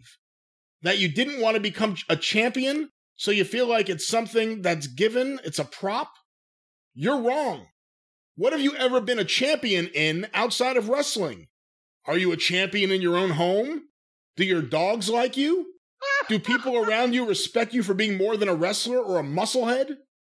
I've been a musclehead my whole life, and people respect me for it. You owe the wrestling industry an apology, If you don't, I think that pro wrestlers all over the world should never give you respect. So some words from Mark Henry to Ryback. Fatback is not a very popular individual these days, is he? Because he keeps running his fat fucking mouth. And I'm not going to read all this. He put up just a series of tweets about, he's not, don't tell me he's talking back to Mark Henry instead of just taking his ass chewing and going along. Well, that's what made me look into this, because someone tweeted me and I said, this cannot be real. So I went to look for it. Someone tweeted me what they said was a quote from Ryback, and I'm not seeing it here. I'm just going to, again, I don't know if this is legitimate or not, but the quote was Ryback on Mark Henry. I will break him apart like no other, along with the shit company that doesn't care about him that puts him up to this. But I'm not seeing that in the series of quotes here. I mean, here's a sample. I have nothing but love for the wrestling business. I made the decision at 22 years old to drop out of college to pursue my dream, which was with the WWE for many years before I walked away at 34 years old to save my health. It would be very easy to get upset at So it took him 12 years. He couldn't get where he wanted to go, and then he quit. It would be very easy to get upset at Mark's comments and engage in a back and forth bickering. But the moment I do that, this turns into something I've said I would never do, and that is make it against me and WWE wrestlers. My issues are with the organization, and Mark most likely unaware of. I don't know. Okay, I believe that he did drop out of college. I'm pretty sure that's factual. I'm skipping ahead a little bit here. I'm grateful to my own brand, and the Ryback trademark will be awarded to me in the future. But I want to make one thing perfectly clear, and I love pro wrestling, and I speak very highly of it. I speak up against WWE, and everyone has different experiences. So while I understand Mark being very loyal to WWE and Vince, that is his experience, and unfortunately not everyone's. Oh, for fuck's sake, he still don't get the fucking picture because he's got such a hard-on for Vince of the WWE because they didn't make him a world champion. He is a disrespectful piece of shit that wouldn't have been allowed in the wrestling business 30 years ago because the way he talks about it, thinks about it, obviously, and considers it. Fuck you. Just because you didn't get to be world champion, and you didn't get to win the belt, and you didn't get to do whatever you wanted to do to where you had to walk away on a multi-million-dollar contract because they wouldn't see how great you were, you call the business phony and fake and tell everybody the championships are props and they don't mean anything. You're fucking jilted by your fucking boyfriend, and you're trying to tear him down. Fuck you, fatback. Well, the story gets a little funnier based on what I'm seeing here. Oh, no. I can't believe this is real. So apparently, getting away from Mark Henry, over the summer on one of his drunken YouTube shows, Chris Jericho talked about Ryback. Here are the quotes from Jericho. I think Ryback is great. I think he was a huge star that was kind of buried by politics for whatever reason. And there was, actually, when I came back to WWE the year I worked with Fandango, I was originally supposed to work with Ryback.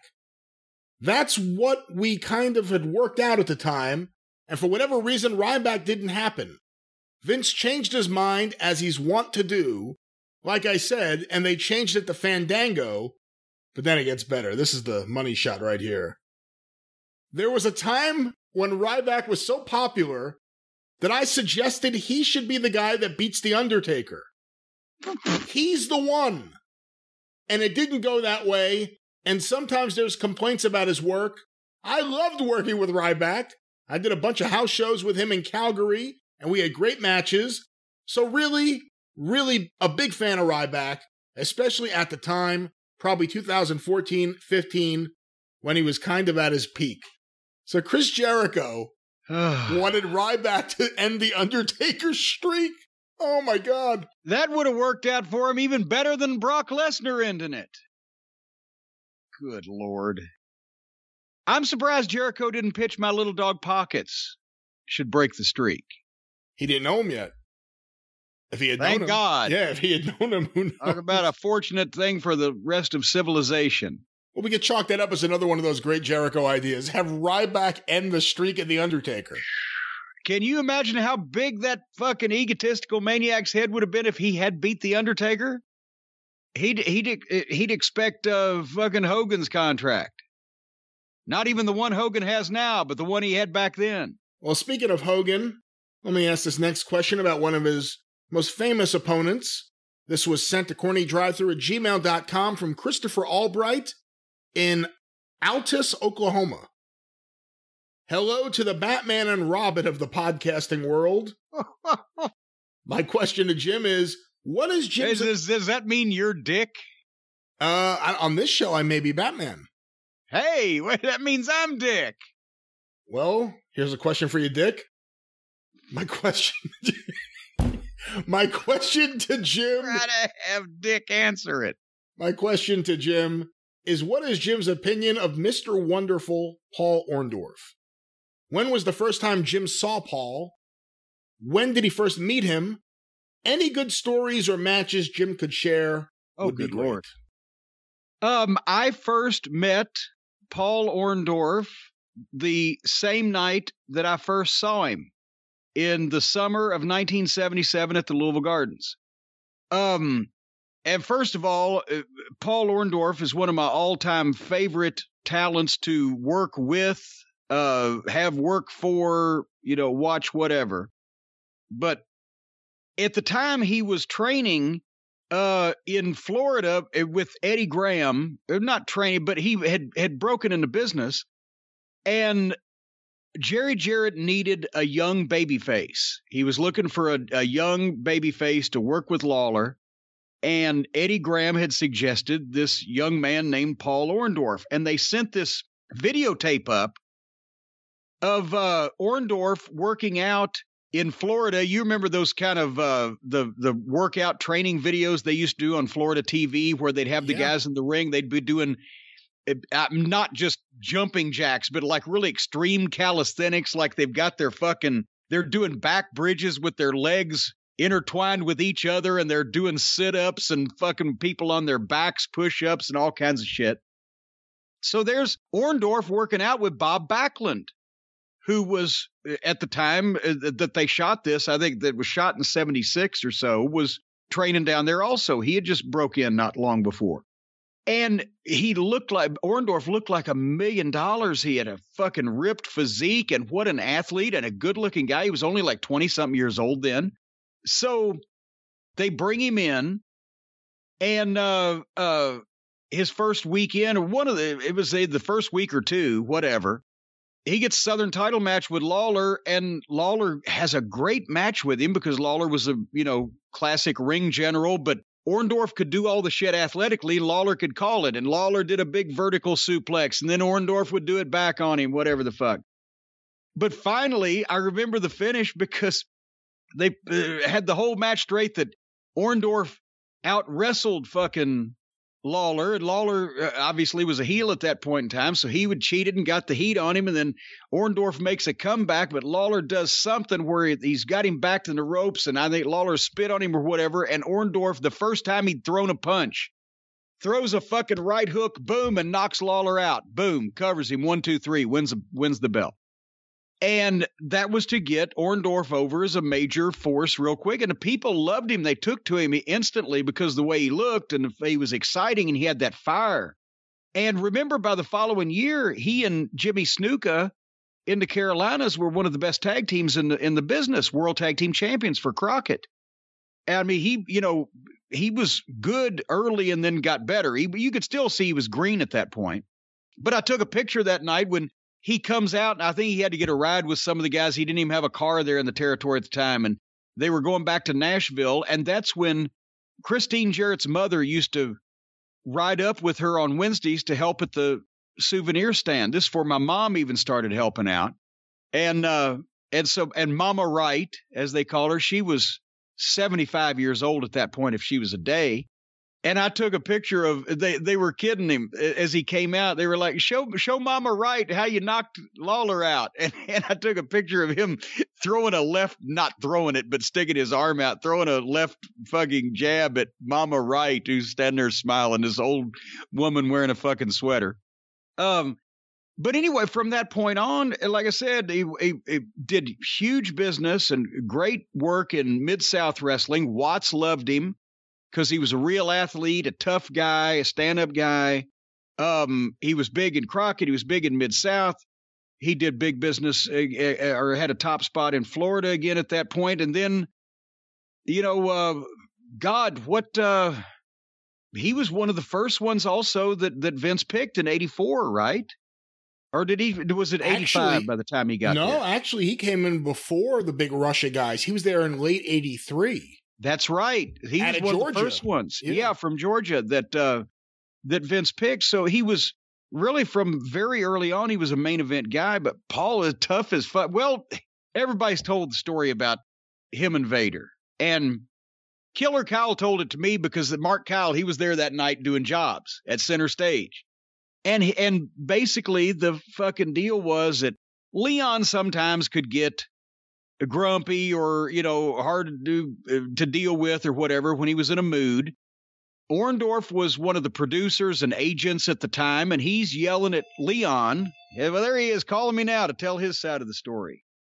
No idea. Don't want none, don't need none, don't have none. Pick your answer. Okay.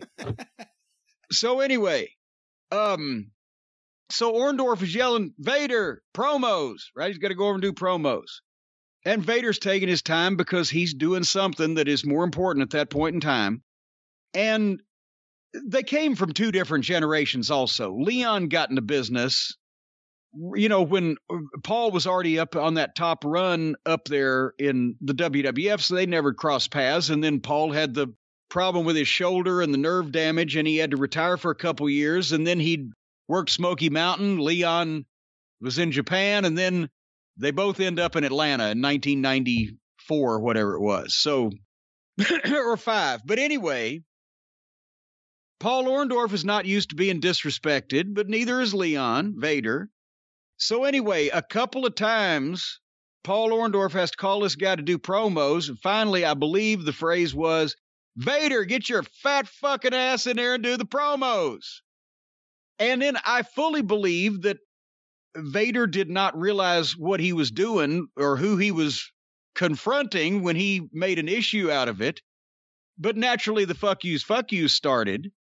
And I guess, like I said, Vader may not have known, but finally, Kyle said that Paul just fucking bam, reached out and bam, and hit him with that left, right? And dropped him. And Paul was wearing flip-flops, shower shoes, right? And he's kicking him, Vader, in the head with the flip-flops. And Kyle said it sounded like somebody beating two fish together. And they broke it up. And then I guess later on, Leon was still mad and felt like he hadn't had a fair shot, not knowing that Orndorff was probably going to do the same thing again, but quicker and in a different way. And he went at him again, and they got in between it.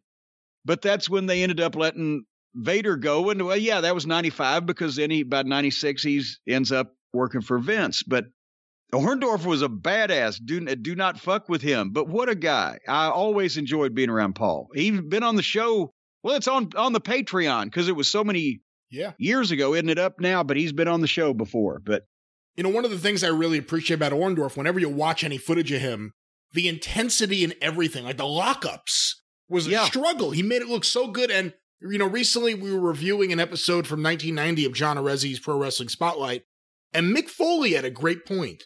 Cactus Jack. They were about to work together for Herb Abrams. And he said, we could all talk about WWF being a cartoon show and everything, but the biggest business they ever did was Hogan and Orndorff. Yeah. And Orndorff was a hardcore wrestler. I mean, not hardcore in the sense that people consider it today, but he was a wrestler. You could believe in him. He was a real guy, a real tough guy. He wasn't a gimmick. He wasn't a cartoon. And that did the best business for them as a house show run, was Orndorff and Hogan, because people could believe in it. It wasn't Hogan versus a cartoon character.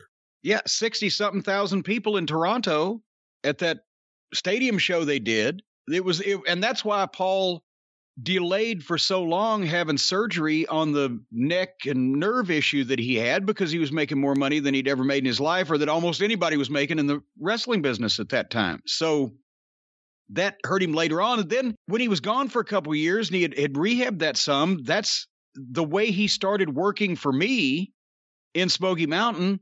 Was Bobby Fulton had found an investor that was going to run some house shows that Bobby would book and promote, and the guy would put the money up. And one of them was going to be at the Greenville Memorial Auditorium down in South Carolina, where where the site of the dumpster. And he already had a show booked, and he had booked Paul to come be the main event, I think against JYD, on his house show. And I said, Bobby, if I bring some extra talent in and pay for the production equipment, because the auditorium is a good looking building, can I shoot my Smoky Mountain pilots at your house show? You can advertise more talent on the card. I'll pay for it. Yeah, okay. So boom. So that's how I called Paul, and I said, Paul, you're already going to do the main event with JYD. That's a dark match, but we're going to do a TV taping. Can I pay you something extra and you do TV for me? And here's what we're going to do. He said, yeah, I'm interested. Because he was working his way back in the business after, having to be off. But he was in great shape, and he came up and worked the TV. And I said, are you open to more dates? Yeah. And Atlanta's 3 hours from Knoxville. So that's how I got instantly. I had credibility because I had Stan Lane and myself on the show. We had just been in WCW the previous year. Here's Paul Orndorff, one of the biggest WWF stars of the previous 5 years, a number of other names. And then he and Ronnie Garvin. Ronnie was in Charlotte. He was doing the same thing, just working independence. So I would have those guys come, and what matches they had. Because Garvin was always in shape, and he liked to hit hard, and Paul liked to fucking go. So they, and plus they were just such old pros.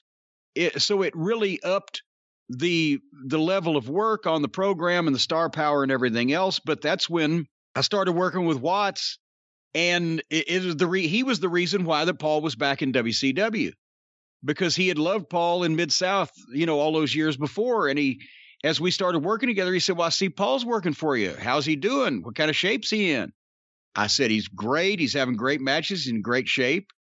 And he did the old deal. Well, I'm like some dates on him. Well, what am I going to say? No, I've got him all sewed up. I'm like, well, of course, Bill. Here's his number.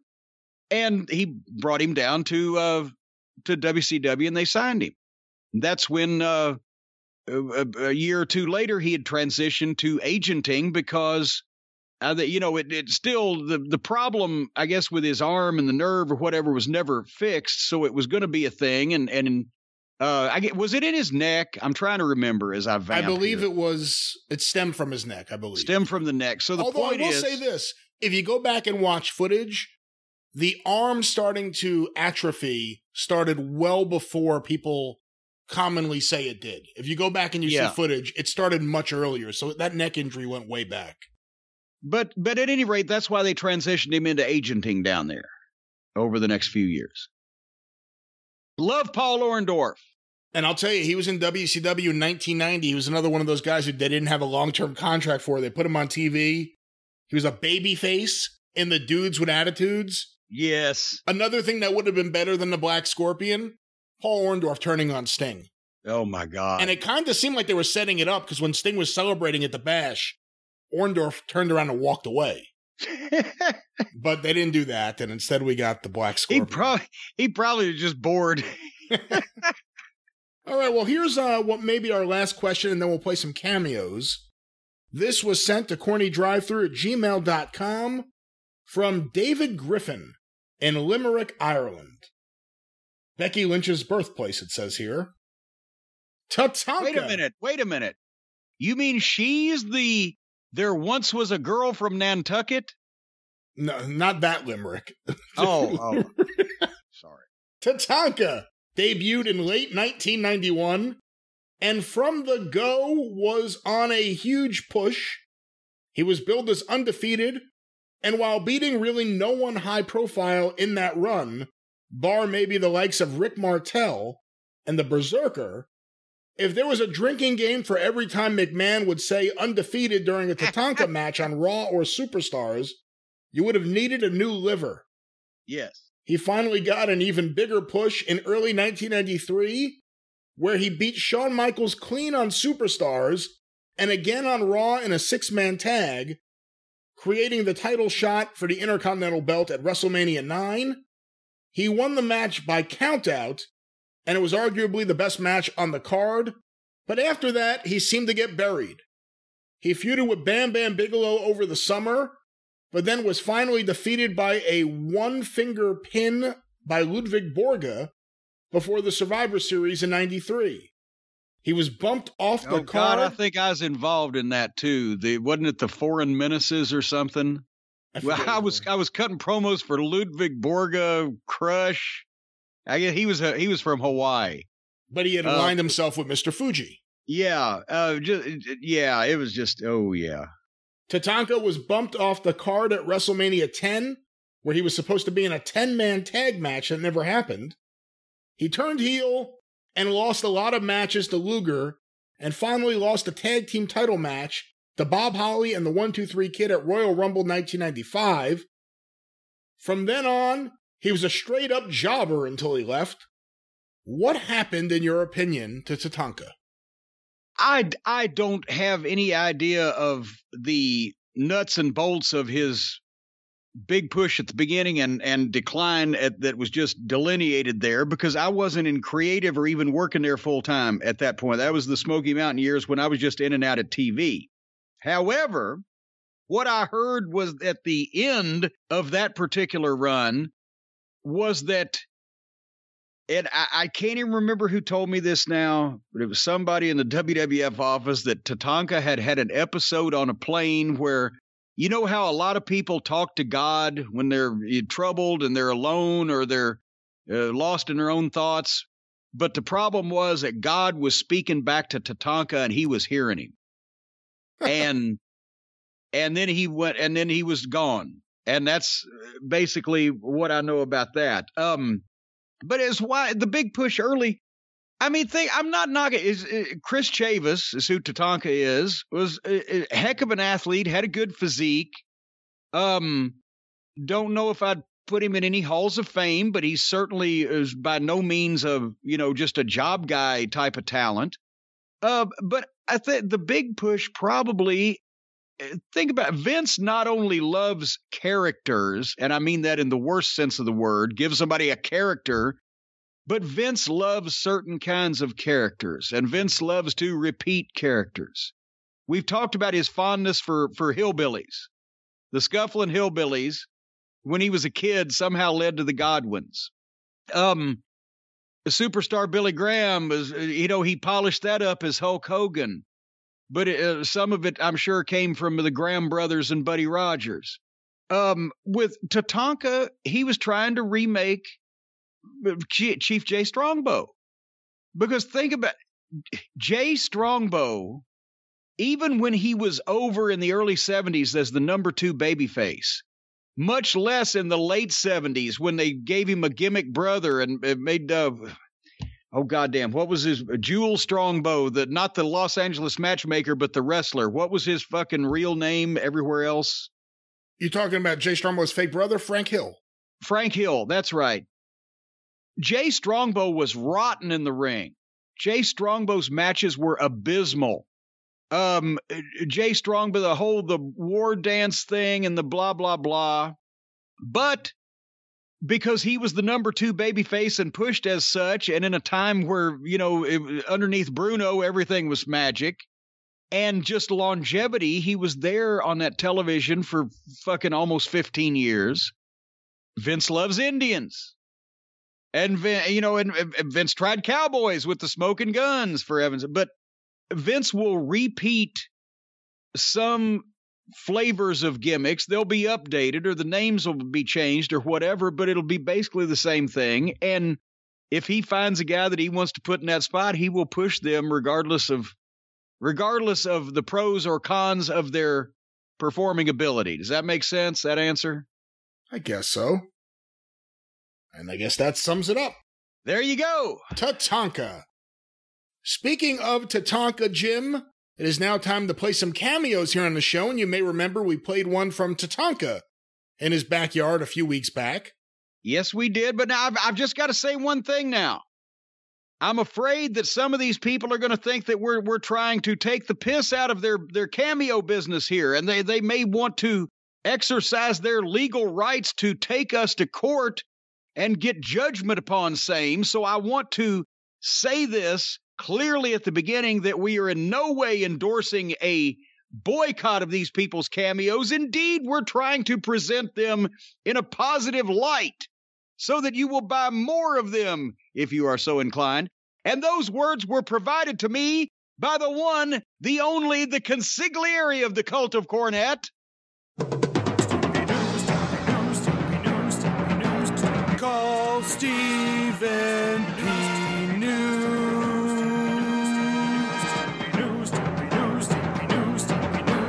If you need to sue.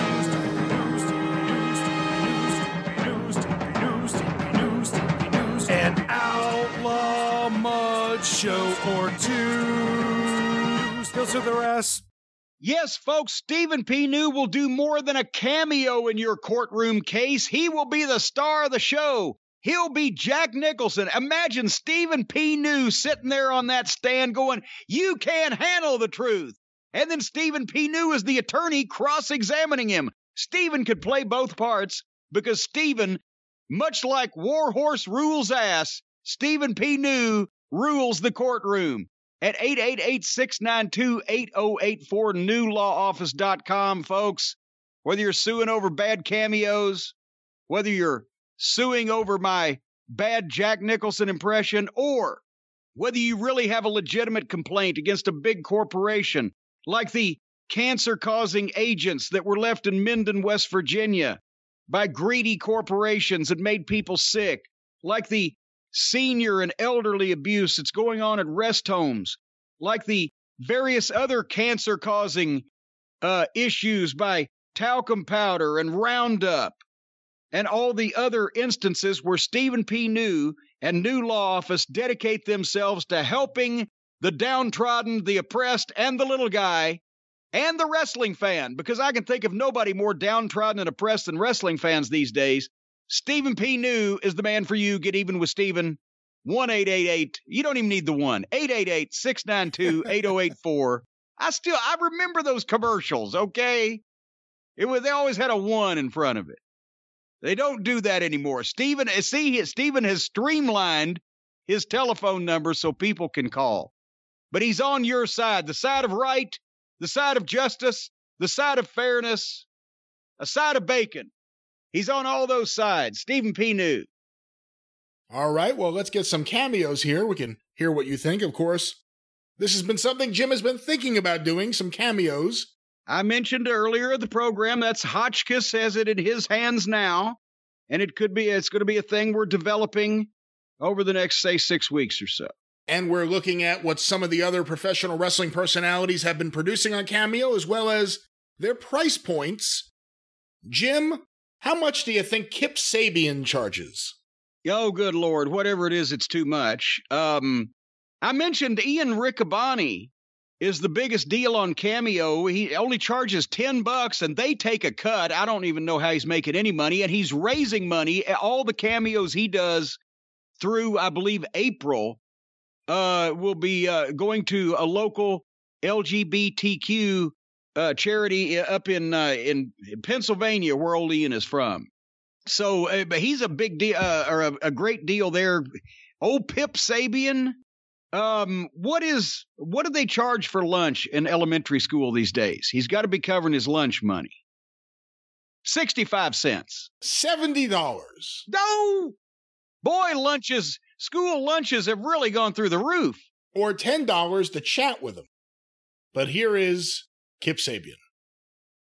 Well, if it isn't Sock Monkey Mike. Mike, how are you, my friend? I just want to wish you a happy 22nd birthday on January 24th. Now, you don't have to tell me how big of a Kip fan you are. I always see you in Twitch chat. I know you watch the YouTube. I know that you've been a fan of me on the indies, of the AEW work that I've done. And Mike, first off, I want to say thank you for your support. You've always been a great fan to me, and providing this cameo for you is an honor for me. Now, you've asked me, is there any advice that I can give on maintaining good mental health? I can only speak for myself, Mike, as someone that has dealt with problems in the past. And I found that focusing my energy on achieving goals was my main drive. And I still use it to this day. Things like Twitch and YouTube, my wrestling career, all of that stuff is something that I set myself small goals. And I focus all of my energy on achieving those small goals. Now, this could be something in your own life. Find something that you want to focus on and put 100% effort in that. Always give yourself future goals that you want to achieve. Mike, I really hope that you're doing okay. I'll always look forward to seeing you back in the Twitch chat. Just drop a message. Mike, I really hope you have a great birthday. Stay strong, and I'll see you soon. Catch you later. Well, that was very nice. Well, he's a pleasant and inspirational little prick, isn't he? What? Don't call him that. That was fine. He really is. He's an up-tempo, upbeat, pleasant. And I just realized, see, now here's the thing. This is why that AEW is not doing this talent a service by the way they present them on their television program. Because now that I've heard him actually talk as himself without saying all this stupid shit about the video game Stan or Hal or Ben or dipshit or whatever the video game's name was, got broke and his best man Miro and all that stuff. He's talking as himself. I got the perfect gimmick for old Pip Sabian there. Just by that minute of listening to him, you know how Pip Sabian would be perfect as the little street urchin chimney sweep in all those 60s Disney movies. No, you put a little hat on him. You smudge his face up a little bit. He's got a coat with patches on the elbows, and he's carrying his little sack of ashes over his shoulder, and he looks something like Davy Jones before the Monkees. Little Pip the chimney sweep. I'm telling you, that would get over. And at least, if nothing else, you could stick him up a fucking chimney and lose him. Oh, will you stop it? There was nothing wrong with that cameo right there. I thought there wasn't a thing wrong with that. It was worth the money and was very nice. The guy calling himself a wrestler is the only thing wrong with it. But Jim, how much do you think the Blue Meanie charges? Oh, Meanie has got I don't know. You get a promo from the Blue Meanie once in a blue moon. That's got to be $100, doesn't it? $30. What? $30. Wait a minute, little Pip Sabian, the chimney sweep is charging $70, and Blue Meanie's only charging $30. Well, these figures just don't add up. Well, here is the Blue Meanie. Hey, this is former WWE superstar and ECW original, the Blue Meanie here, with a special message for a Trip Griffin. This was booked by your buddy John Williams, with a simple message that you both love the BWO, lifelong wrestling fans. And I gotta say, thank you. Thank you, Trip. Thank you, John, for being wrestling fans. Because without wrestling fans like you guys, there'd be no Blue Meanie, there'd be no ECW, there'd be no WWE, no AEW, no WCW, so on, so forth, and so on. But seriously, man, thank you guys for being fans. Thank you for supporting me here on Cameo. It means a lot in this crazy world we live in right now with the lockdown and all that good stuff. So I hope you, Trip, and I hope you, John, are both happy, healthy, and safe. And I hope this video finds you well. So until then, hopefully we see each other down in the future there. So again, I hope you're happy, healthy, and safe. To Trip Griffin and John Williams, take care and be safe. Bye. Well, that was very nice. Well, he's got to work on the dismount, though. Got to work on getting out of it. Like, where I'll see you down there, wherever, down in the hole, where? But no, that was very pleasant. But here's the question, because I'm hearing this. It's audio. I don't see the video. Was Meanie blue? Was he in the makeup? No, he was gray. So then basically it's like Sting, whereas there should be two price points. You pay him one thing, he'll come sign autographs, but it's an extra $5,000 to put the face paint on. I guess so. I mean, it would probably be more than that to dye his hair blue again right now. Oh, his hair's not blue? No, his hair was gray. His beard was gray. Oh, I thought that you were talking about his complexion.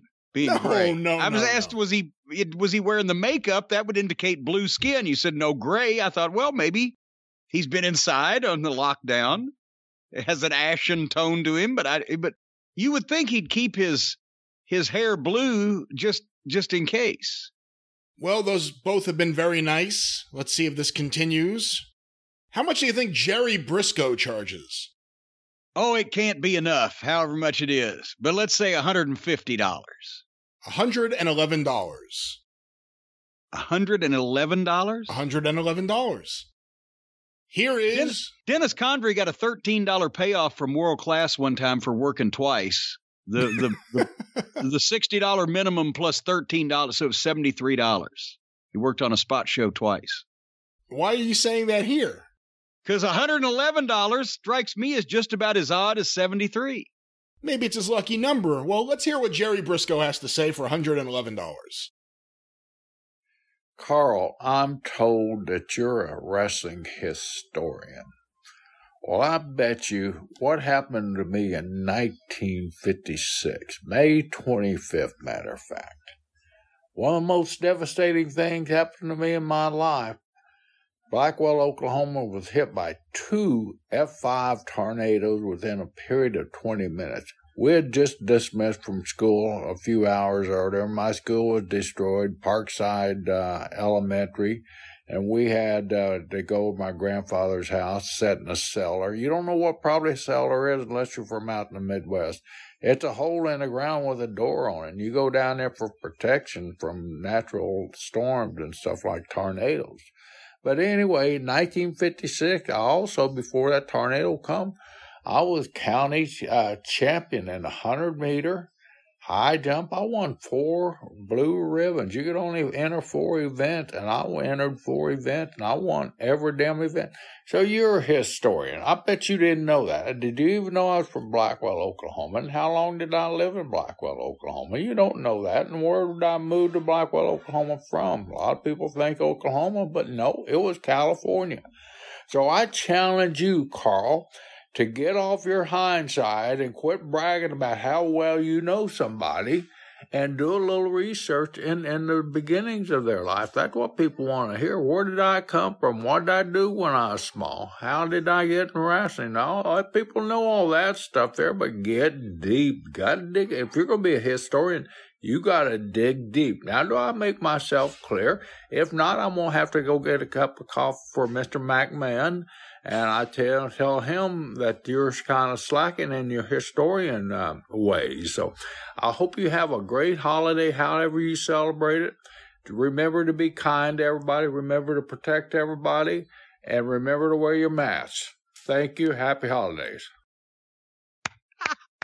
Nice enough, I guess. No one's doing anything wacky today. Well, Jerry Briscoe, he fucking tickles me. Because he just decided to give people a fucking meteorological tour of the 50s in Blackwell, Oklahoma. And I do know what a cellar is also. But that man was the only one that Vince McMahon trusted enough and felt that he knew enough to be able to try to teach Shawn Michaels how to stretch Bret Hart in one night. I love Jerry Briscoe.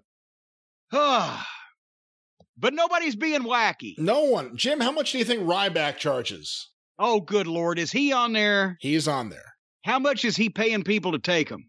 $100. Ooh. Let's hear. Is he going to call wrestling fake? Let's see a sample of one. Let's find out. Here's Ryback. Big Mike, it's the big guy Ryback, saying hello. Wanted to personally wish you a happy Australia Day and good luck on your biology exam,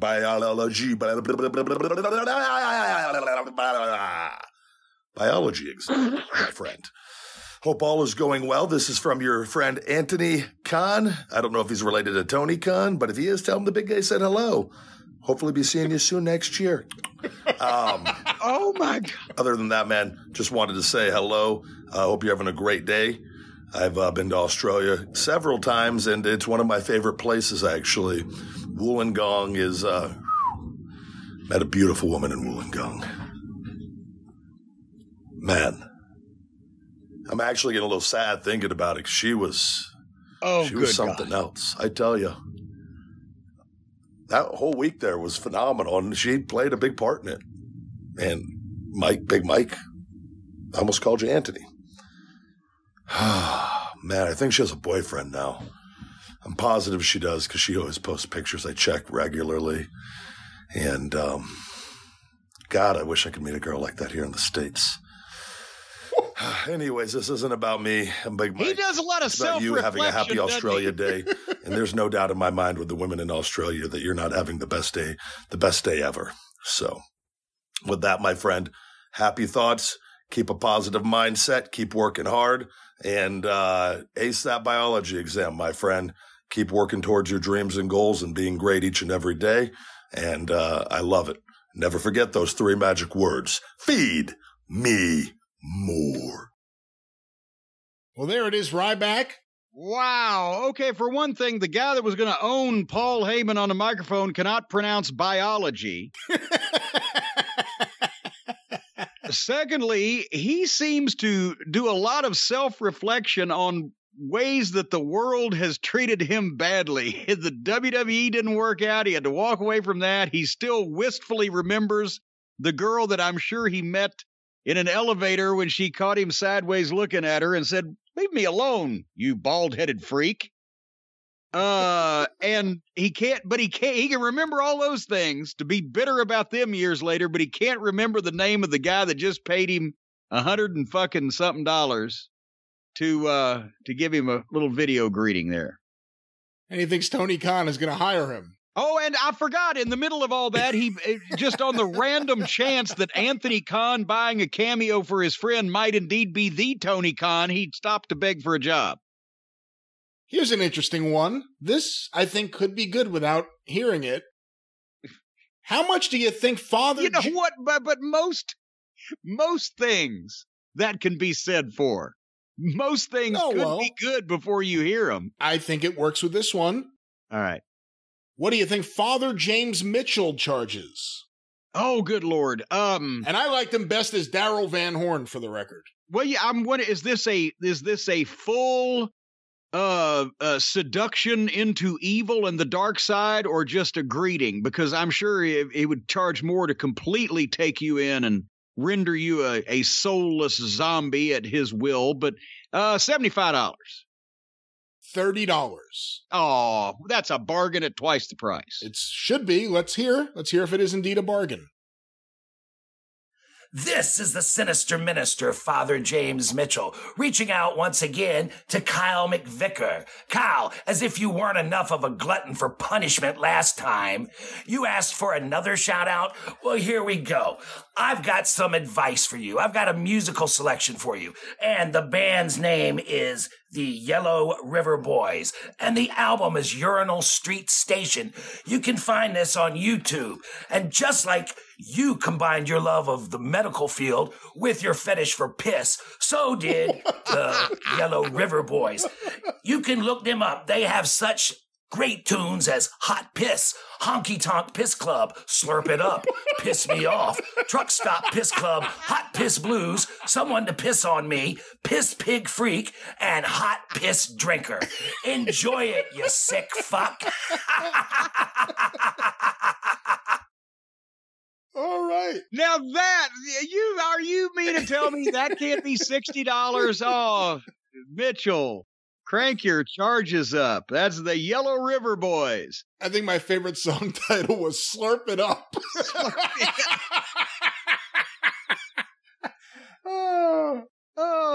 He has not changed one bit since he was doing those promos on Smoky Mountain TV.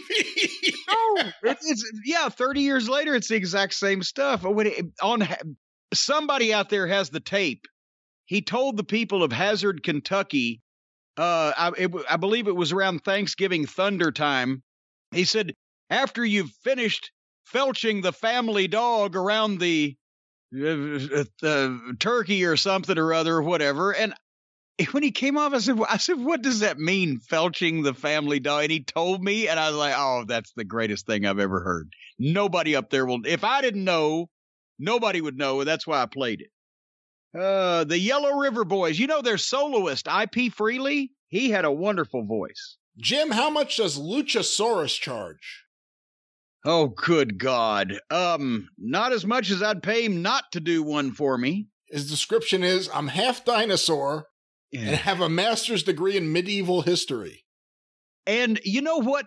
I wish that I knew pertinent facts about the AEW talent that would draw money as well as I know that, because this fucking clown, that's all he fucking mentions. It's like I am Elmer J. Fudd, millionaire. I have a mansion and a yacht and a degree in medieval history. $60. $120. Oh, good Lord. So, okay. Well, I need to take notice if this nitwit can get $120, I need to charge maybe $500-600. So that's the thing. Ahead. You can't charge less than this, but here's Luchasaurus. Half man, half dinosaur. Oh, God. Okay. So, Matt is rubbing it in that he has the best girlfriend ever, and I don't. And her name is Desiree. And you know what? I guess I'm happy for you guys. I do think it's important that you guys take care of your cats. I'm a big animal lover. Abby, Cozy, and Mac. I'm glad that you do well for them. And I'm sure, you know what? I'm sure it's great. You know, you guys are all together on Christmas, and here I am at the tar pits by myself. Jungle Boy's off in the, forest doing his thing. Marco's, I don't know, with his human family. And, just don't mind me. Are we sure about that, family being human? Just doing kicks in my my backyard, and that's about it. And, so it's pretty depressing. Thanks for rubbing it in. But no, in all seriousness, guys, Merry Christmas. I'm glad you want to hear from me on Christmas. I think that's kind of cool. And I hope you guys have a lot of fun. I hope you guys keep watching AEW. At least I assume you watch AEW. You didn't state that in this little thing here, but I gotta imagine that's how you found out who I am. But maybe not. Well, that's wild. Anyway, hey guys, you know what? The holidays, it's time to be with your loved ones. And, I got a little doggy. She's over here right now. I think you can see her. Look at that. Please let the dog talk. It's a little monkey. Okay. It's a cute dog. So she'll keep me company. Don't worry, I'll be okay. So until next time, guys, have a Merry Christmas and a Happy New Year from the Luchasaurus. I'm guessing you went to promo class with the butcher. Well, that was money well spent. It reminds me of when they said Hiro Matsuda paid Gotch the $10,000 to train him so he could shoot with Hodge, and then Hodge got a hold of him and said, well, I just wasted $10,000. Apparently, whoever paid for his master's degree, he didn't take any courses in public speaking. The dog was cute? The dog was cute, at least. How much do you think Rob Van Dam charges? $420. You know what? That would probably be a good guess, but no, $100.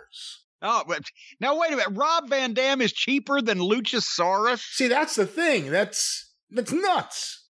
That's just wild. That's just crazy. Well, here's Rob Van Dam. This is a shout out for my boy Nicky. Nicky, dude, Merry Christmas, bro. You're getting this a day late, or who knows? Maybe Lenny's gonna hold out and give it to you more than a day. You know what? Matter of fact, she's been holding it the whole time. I left this a week ago. No, not really. It's not her fault.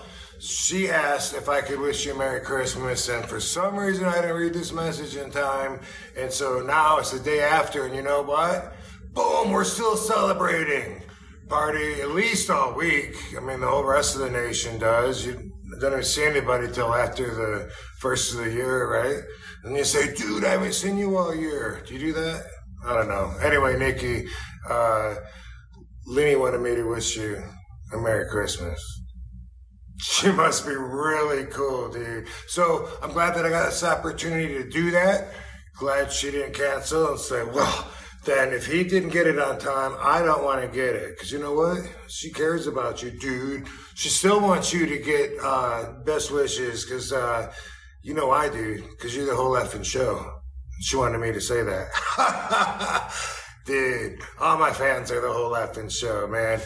Appreciate you, dude. Best wishes to you from this whole effing show, Rob Van Dam. Bam! Happy holidays, dude. You know, I want to give the Blue Meanie credit. He worked in ECW and he doesn't sound fucked up. Dude. Well, let me stop midway point here.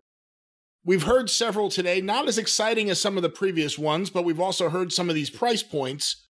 What are you thinking listening to this? I know you're taking this very seriously, not just in terms of what you'll charge, but you want people to get bang for their buck. You want them to get their money's worth. You want to. You have enough pride.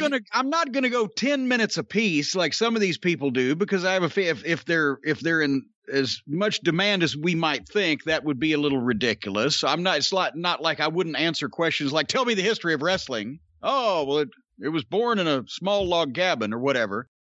We need to keep things to the point, but I don't know what to charge, because I want the common man, the everyday person, to be able to afford something like this, even if it's a little gift to themselves or their loved one or friend or whatever, without feeling guilty about spending a large amount of money. But at the same time, you know, they take a cut, but at the same, and of course, I got to take care of Hotchkiss. Hotchkiss likes his palm greased. As a matter of fact, if you grease any part of Hotchkiss, he'll follow you anywhere. But I've got to fine tune this, because the parameters here are all over the page. I feel like I should obviously charge more than Luchasaurus, but I don't know if I should charge as much as Smokey Robinson. So we're still trying to dial this in. How much do you think Domino Cliff Compton charges? I know Cliff, and that's fucking hilarious. Cliff was here at OVW a few times, several times, worked with him a bunch, but I've never called him Cliff Compton. How much do you think Cliff Compton charges? Cliff Compton is a personable fellow, and I think he's got to be $75. $25. What? Oh, come on. He's giving it away. Here he is. The Kugel Club. I like it. Sounds like a gang of bad mofos. Maybe even a gang that Domino would roll with. I don't know. I can tell you one thing, though. You guys are really smart. You came up with a card game, huh? To pass the time during this bizarre quarantine we're living in. And you chose the card of all cards, my friends. You chose the Ace of Spades, if you will, the iconic Domino card. Congratulations. Good choice. Now you got a friend. You don't mention his name, and I don't blame you from what you've told me. This guy picks a Bucks card? Are you serious? A Bucks card? And he expects to beat the Domino card? Is this guy crazy? Is he stupid? I mean, I find the whole thing ridiculous, unbelievable, and I'm personally offended. If I saw this guy on the other side of the tracks, I'd crack him in the mouth. I might even bring Deuce over. Kick him while he's down. No, I'm just kidding. That's a little mean. But hey, obviously he's the weakest link. He's got to go. Ship him out. And then you tell me about this win-loss record of his. Whoa, trust me, nothing to write home about. But he's got a birthday coming up. January the 1st, huh? He's turning 27 years old, and you guys got to get him something to get him back on the winning track. Keep him in the Kugel Club, if you will. You got to get him the iconic Domino card. And just maybe if he's lucky, he'll start winning at this game of yours. So happy birthday, all right? From Domino. I can even hear Cliff's leather jacket making noise. Dice Clay did it better. I was just thinking that's what Dice's cameo should have sounded like. He sounded more like Andrew Dice Clay's cameo than Andrew Dice Clay's cameo did. Jim, how much do you think Sonny Kiss charges? For what, Brian? For Cameo. Will you stop it? Will you stop? It can't be in dollars. It must be in Fabergé products, or maybe the latest from Avon. $65. Oh boy. Here's what you get. Surprise, Eric. It's the Concrete Rose Sunny Kiss here. I hope that you are doing absolutely well. Thank you so much for your support, first of all, for being my #1 fan. and for just being someone that looks up to me. And that just means a whole lot to me. It makes me work harder. It makes me push through and keep going. And I'm so thankful for you, Eric. Your support means so much to me, and I'm so glad that that you just are inspired in some sort of way, because that's obviously what we do, and that's my goal, and to make anyone, you know, feel like they can be themselves, and that's huge to me. So thank you so much, Eric, and it really means a lot to me. Also, Happy New Year to you. I wish you lots of love, and I send you virtual hugs and many blessings and just great positive energy going into 2021, and I hope that it's an amazing year for you. So totally, yeah. Also, I want to say something to you before I go, and that is, may your day today, tomorrow, and every day be as sweet as sour cream. Mwah. Take care, Eric. Well, that was nice. Oh, good Lord. That can't be his real voice. I mean, and the little giggle at the end, that was some high school sophomore off the cheerleading squad that dubbed that audio in. I believe that was Sonny Kiss's actual voice. No wonder we never hear promos on the cellular vision from Sonny Kiss. The cellular vision. And have you noticed, and regardless of what they happen to sound like, have you noticed that all the modern wrestlers tell everybody how thrilled they are that you're my fan? Do you want to meet Mick Jagger and have him tell you how thrilled he is to meet you? Do you want to pay him to have him tell you? Celebrity. Yeah. I want to hear Mick Jagger say, "That's right. I'm glad you like my music. Me and Keith have fucked every pussy for the last 60 years, and we've got $150 million apiece." I don't know what accent that is. Huh? I don't know what that accent was. Well, whatever the fuck. That's what I want to hear from Mick Jagger, a star. See, how are you going to handle that? When people say, "Jim, here's my cameo, here's my money," I want you to say I'm your #1 fan. Do you have a problem with that? No, I will immediately say Brian Last is my #1 fan. Not me. I'll say that to anybody that asks me to. The person that's paying you. Well, no, of course I can say you're my #1 fan, but I don't need to say how thrilled I am and that I masturbate quietly in the dark each night thinking about them being my #1 fan. Will you send virtual hugs? No. Whatever that means. No, I won't send a fucking virtual hug, an actual hug, or any other kind of hug, unless it's to Harley Quinn. I'll hug my little puppy on camera. All right, Jim, well, let's check in. I don't hug people. Let's check in with some of our popular cameo featurettes. I don't know what we call these people here, but people we have visited in the past on Cameo. A few of those, one or two. I was very impressed with Darby Allin. I thought his cameo was quite creative. Let's see if he keeps it up. I got one here. Let me play this one. This is Darby Allin. I'd like to wish you a happy 13th birthday coming up on January the 15th. Your mom, Esther, Dad, and myself hope it's an awesome year. Happy birthday.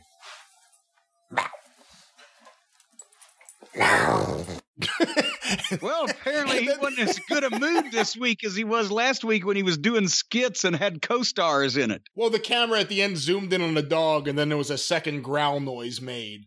But that was a little disappointing considering if you had paid for or seen the previous ones and you were expecting something like that, this would be a little disappointing. One more from Darby just to see. One more from Darby.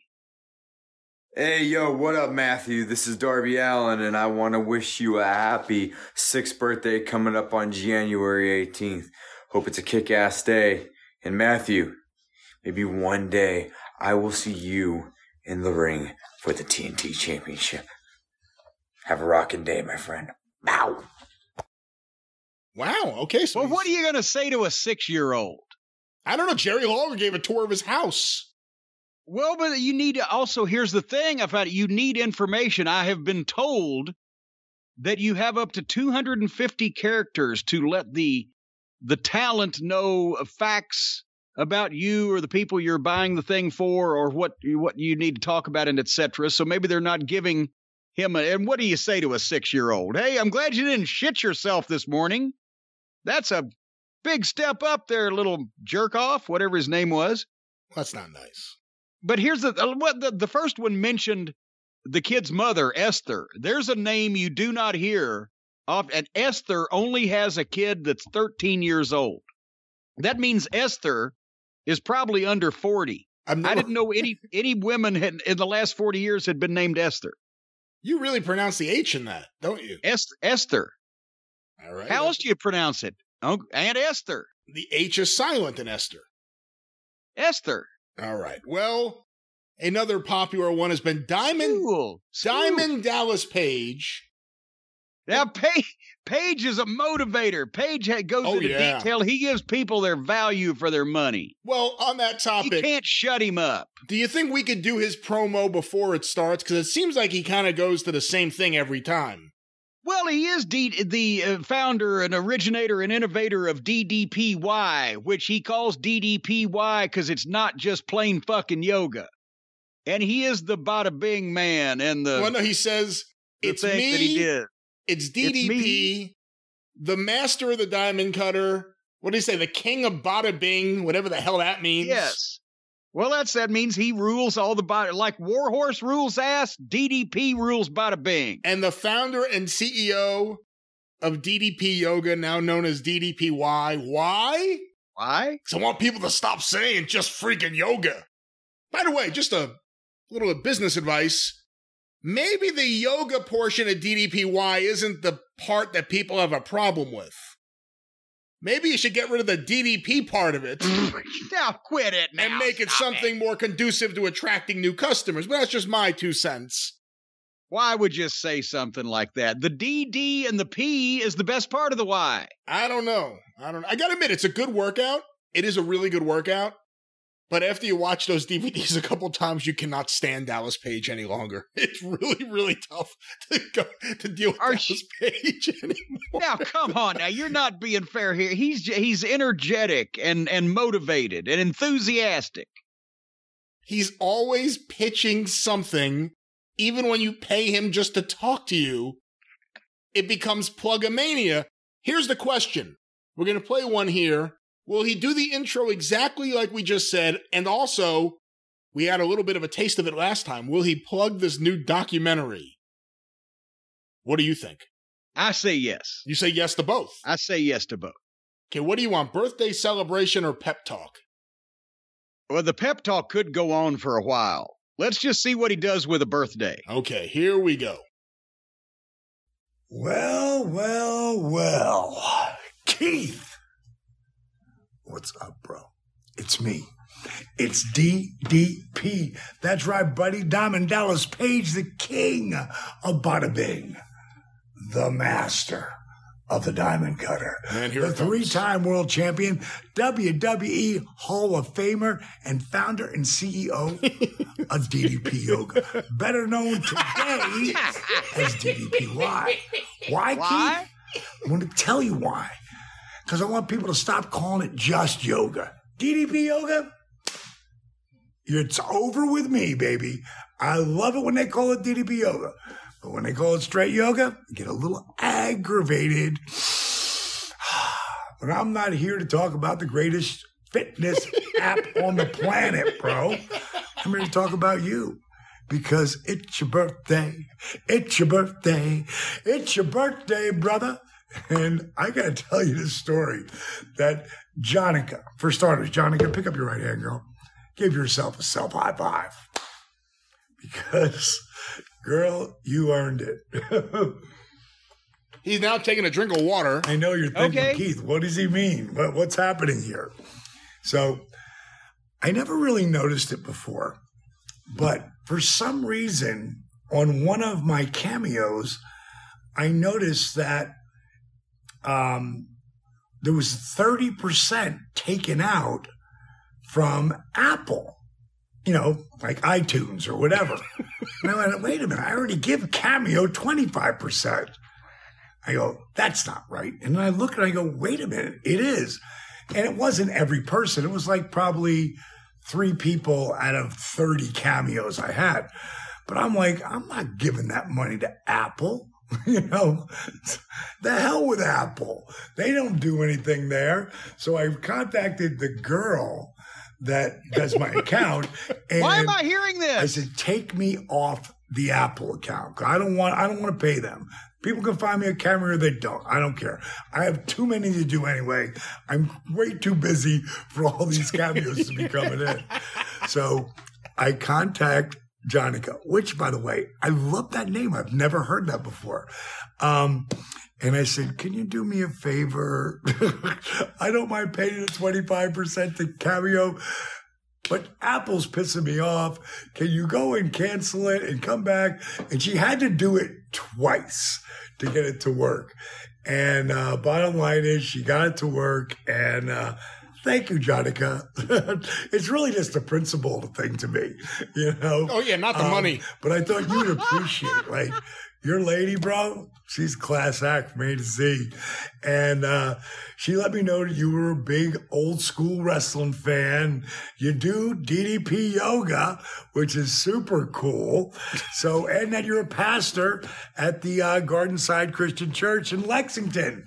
Now, that's amazing. That's awesome. She says you're a big kid. Kentucky or North Carolina? If you're 37 and I'll be 65. And I tell you what, I love every year that God lets me live another week, day, month, a year. You know, I'm just happy to be here and trying to spread the good word, you know, a lot like you. So let's see. Let me give you a wrestling story since you're an old school wrestling fan raised on the Monday Night Wars. So let me see. There's a time that I would. All right, we'll stop it there. Hey, why would he, if this girl is buying this gift for this guy, why would he go into the whole story about how he went into the transaction? Yeah, I saw the gift and I realized I'm not getting enough. So I called your girlfriend and I made her try twice to fix this so I get more money, but it's all about the principle. I wonder, does the guy live in Lexington, North Carolina, or Lexington, Kentucky, is what I want to know. I guess there's a Lexington, Massachusetts, too, isn't there? There are various Lexingtons all across the nation, I believe. There's Dallas Page. It's always the same thing. It's always the same thing. Well, but it's see, if you haven't gotten it, it's new to you. It's not these. He's got a pattern and he's sticking to it. I don't know. Are you going to do that? Hi, this is Jim Cornette, former manager of the year and the founder and CEO of Cornette's Collectibles. That's exactly right. The greatest transformational website. I like for people to call it CC because it's not just collectibles or something. I don't know. Our final one this week, Jim. Oh, shucks. How much do you think Drew McIntyre charges? Well, now, wait a minute. Drew McIntyre, the WWE champion Drew McIntyre, the big top star there now, Drew McIntyre, didn't they shut down everybody's third-party stuff? How is he allowed to do this? Well, because there's a big WWE logo here at the top, which means not only is Drew McIntyre going to be giving Cameo a cut, but it'll probably be going through the office. So actually, WWE will give the 25% cut to Cameo, and then they will divide up the remaining money between themselves and Drew McIntyre. What do you think the royalty rate is? Isn't that mighty nice of them to do that, such a thing as that? All these wrestlers are making money doing the cameos, and WWE said, hold on, let us do it, and then we'll decide what you get. Well, in that case, it's got to be $300. $149. Well, wait a minute. The WWE's running this show. They're fucking this dog. Drew's just holding its head. And they're charging for their champion $20 more than the goof bodybuilder that flunked out of developmental wearing a dinosaur outfit? Yes. Is that what you're telling me? So actually that means Drew is probably getting less. He's getting less than Luchasaurus. He's getting less than Luchasaurus. I'm sure he's doing a lot more if he wishes to, but still, the gall here of the WWE short selling their top talent. What do you want to hear? Birthday celebration, question, or pep talk? Question. Let's let him answer a question. Here it is. How are you, Alyssa? Drew McIntyre here. First of all, thank you very much for the compliment on the accent. Appreciate that. It's taken a few years to refine it to the point where everybody doesn't say what to everything I say, because I used to speak a lot faster with a thicker accent, and I also mumble a lot. So I've worked on that, so thank you. My first reaction after I won the Royal Rumble, disbelief. If you watch the end of it, you'll see me fall to my knees. That wasn't a planned moment. I was just overwhelmed with emotion. And that was such a crazy journey in my career with all the ups and downs, that I could not believe that I just won the Royal Rumble, that I was going to get a guaranteed title match at WrestleMania of my choosing, and there was 40,000 people screaming and cheering. And they screamed loud earlier in the night when I eliminated Brock Lesnar, which was one of the coolest moments of my career. But also Edge returned at the end of that Rumble, and we've seen Rumbles in the past. If somebody doesn't win, they want to win. They might boo whoever does win in the end, and they kept cheering, and they cheered just as loud at the end as they did when I eliminated Brock, which was such a cool feeling. When I won the WWE Championship, it was obviously very different than I expected it to be. We thought I'd been Raymond James Stadium 15 minutes, where I'm sitting right now in front of 90,000 people in my American hometown of Tampa, Florida. Family, friends, everybody there, all my fans there, and it ended up being in the Performance Center in front of nobody. But it was the only original content in town. It was an escape for the world during such a difficult time. And when I won the title, I was aware of. I don't know how much more I can take of this. Okay. How much the moment meant to me. I'm glad he worked on his accent, though. He's still going, so I mean, that's... Now he needs to work on his content. For $149, this person is getting a lot of Drew McIntyre. Well, I'm not saying you're not getting your links where it's just, a lot of these guys are cruising on Lake Havasoma. They're just like, yeah, we're kind of, yeah, there you go. They need to be a bit more up. At least you can't say that about Paige. He's up tempo, all right. That's right. And with that, the drive-thru has closed. What the fuck was that? Is that a hubcap? This doesn't sound as good as this. What a ripoff. It's a steel drum. I bought a steel drum. Oh, for heaven's sake. For the office here. Sounds like one time I had to time keep and ring announce in Madisonville, Kentucky at the junior high school, and I had to use a crowbar to bang on the railing of the bleachers for a bell. Oh, wait. There we go. Old school. We're closed. Well, there it is. And of course, you can hear the Jim Cornette Experience this Friday, wherever you find your favorite podcast. We'll be back again, I believe, next Monday for the drive-thru. Wait a minute. Is next weekend the Royal Rumble? I thought it was the 31st, but I am not in any way certain. Well, we'll be a day late if it's the Rumble next Sunday. Otherwise, we won't. Of course, you can get access to classic episodes of the drive-thru and the Experience, including Jim's interview with Paul Orndorff, by becoming a patron at patreon.com/Cornette. For only $5 a month, you get access to the archive from the beginning in 2013. Right now, episodes up to 2016 are up, with new episodes added each and every Sunday evening. Patreon.com/Cornette. Don't forget to subscribe to the official Jim Cornette YouTube channel. Just go to YouTube and search for Jim Cornette for full episodes, clips of episodes, and omnibus collections. If there was a segment you enjoyed on this week's episode, go there to get a clip and share it with all your friends. The official Jim Cornette YouTube channel. If there was a clip that you enjoyed on this week's episode, chances are you don't have any friends. You can follow Jim on Twitter at @TheJimCornette. You can follow Jim on Twitter at @TheJimCornette. You can follow me on Twitter at @GreatBrianLast. You can hear me on the 605 Superpodcast at 605pod.com. Available wherever you find your favorite podcasts. Don't forget to forget about Cornette's Collectibles for the time being. Remember not to forget. Don't ever remember and always forget. That's right. The drive-thru is brought to you by the law office of Stephen Pinu, 888-692-8084. Get even with Stephen at newlawoffice.com. But until Friday on The Experience, and next week right back here on the Drive Thru, for Jim Cornette, I'm the great Brian Last. Tally-ho!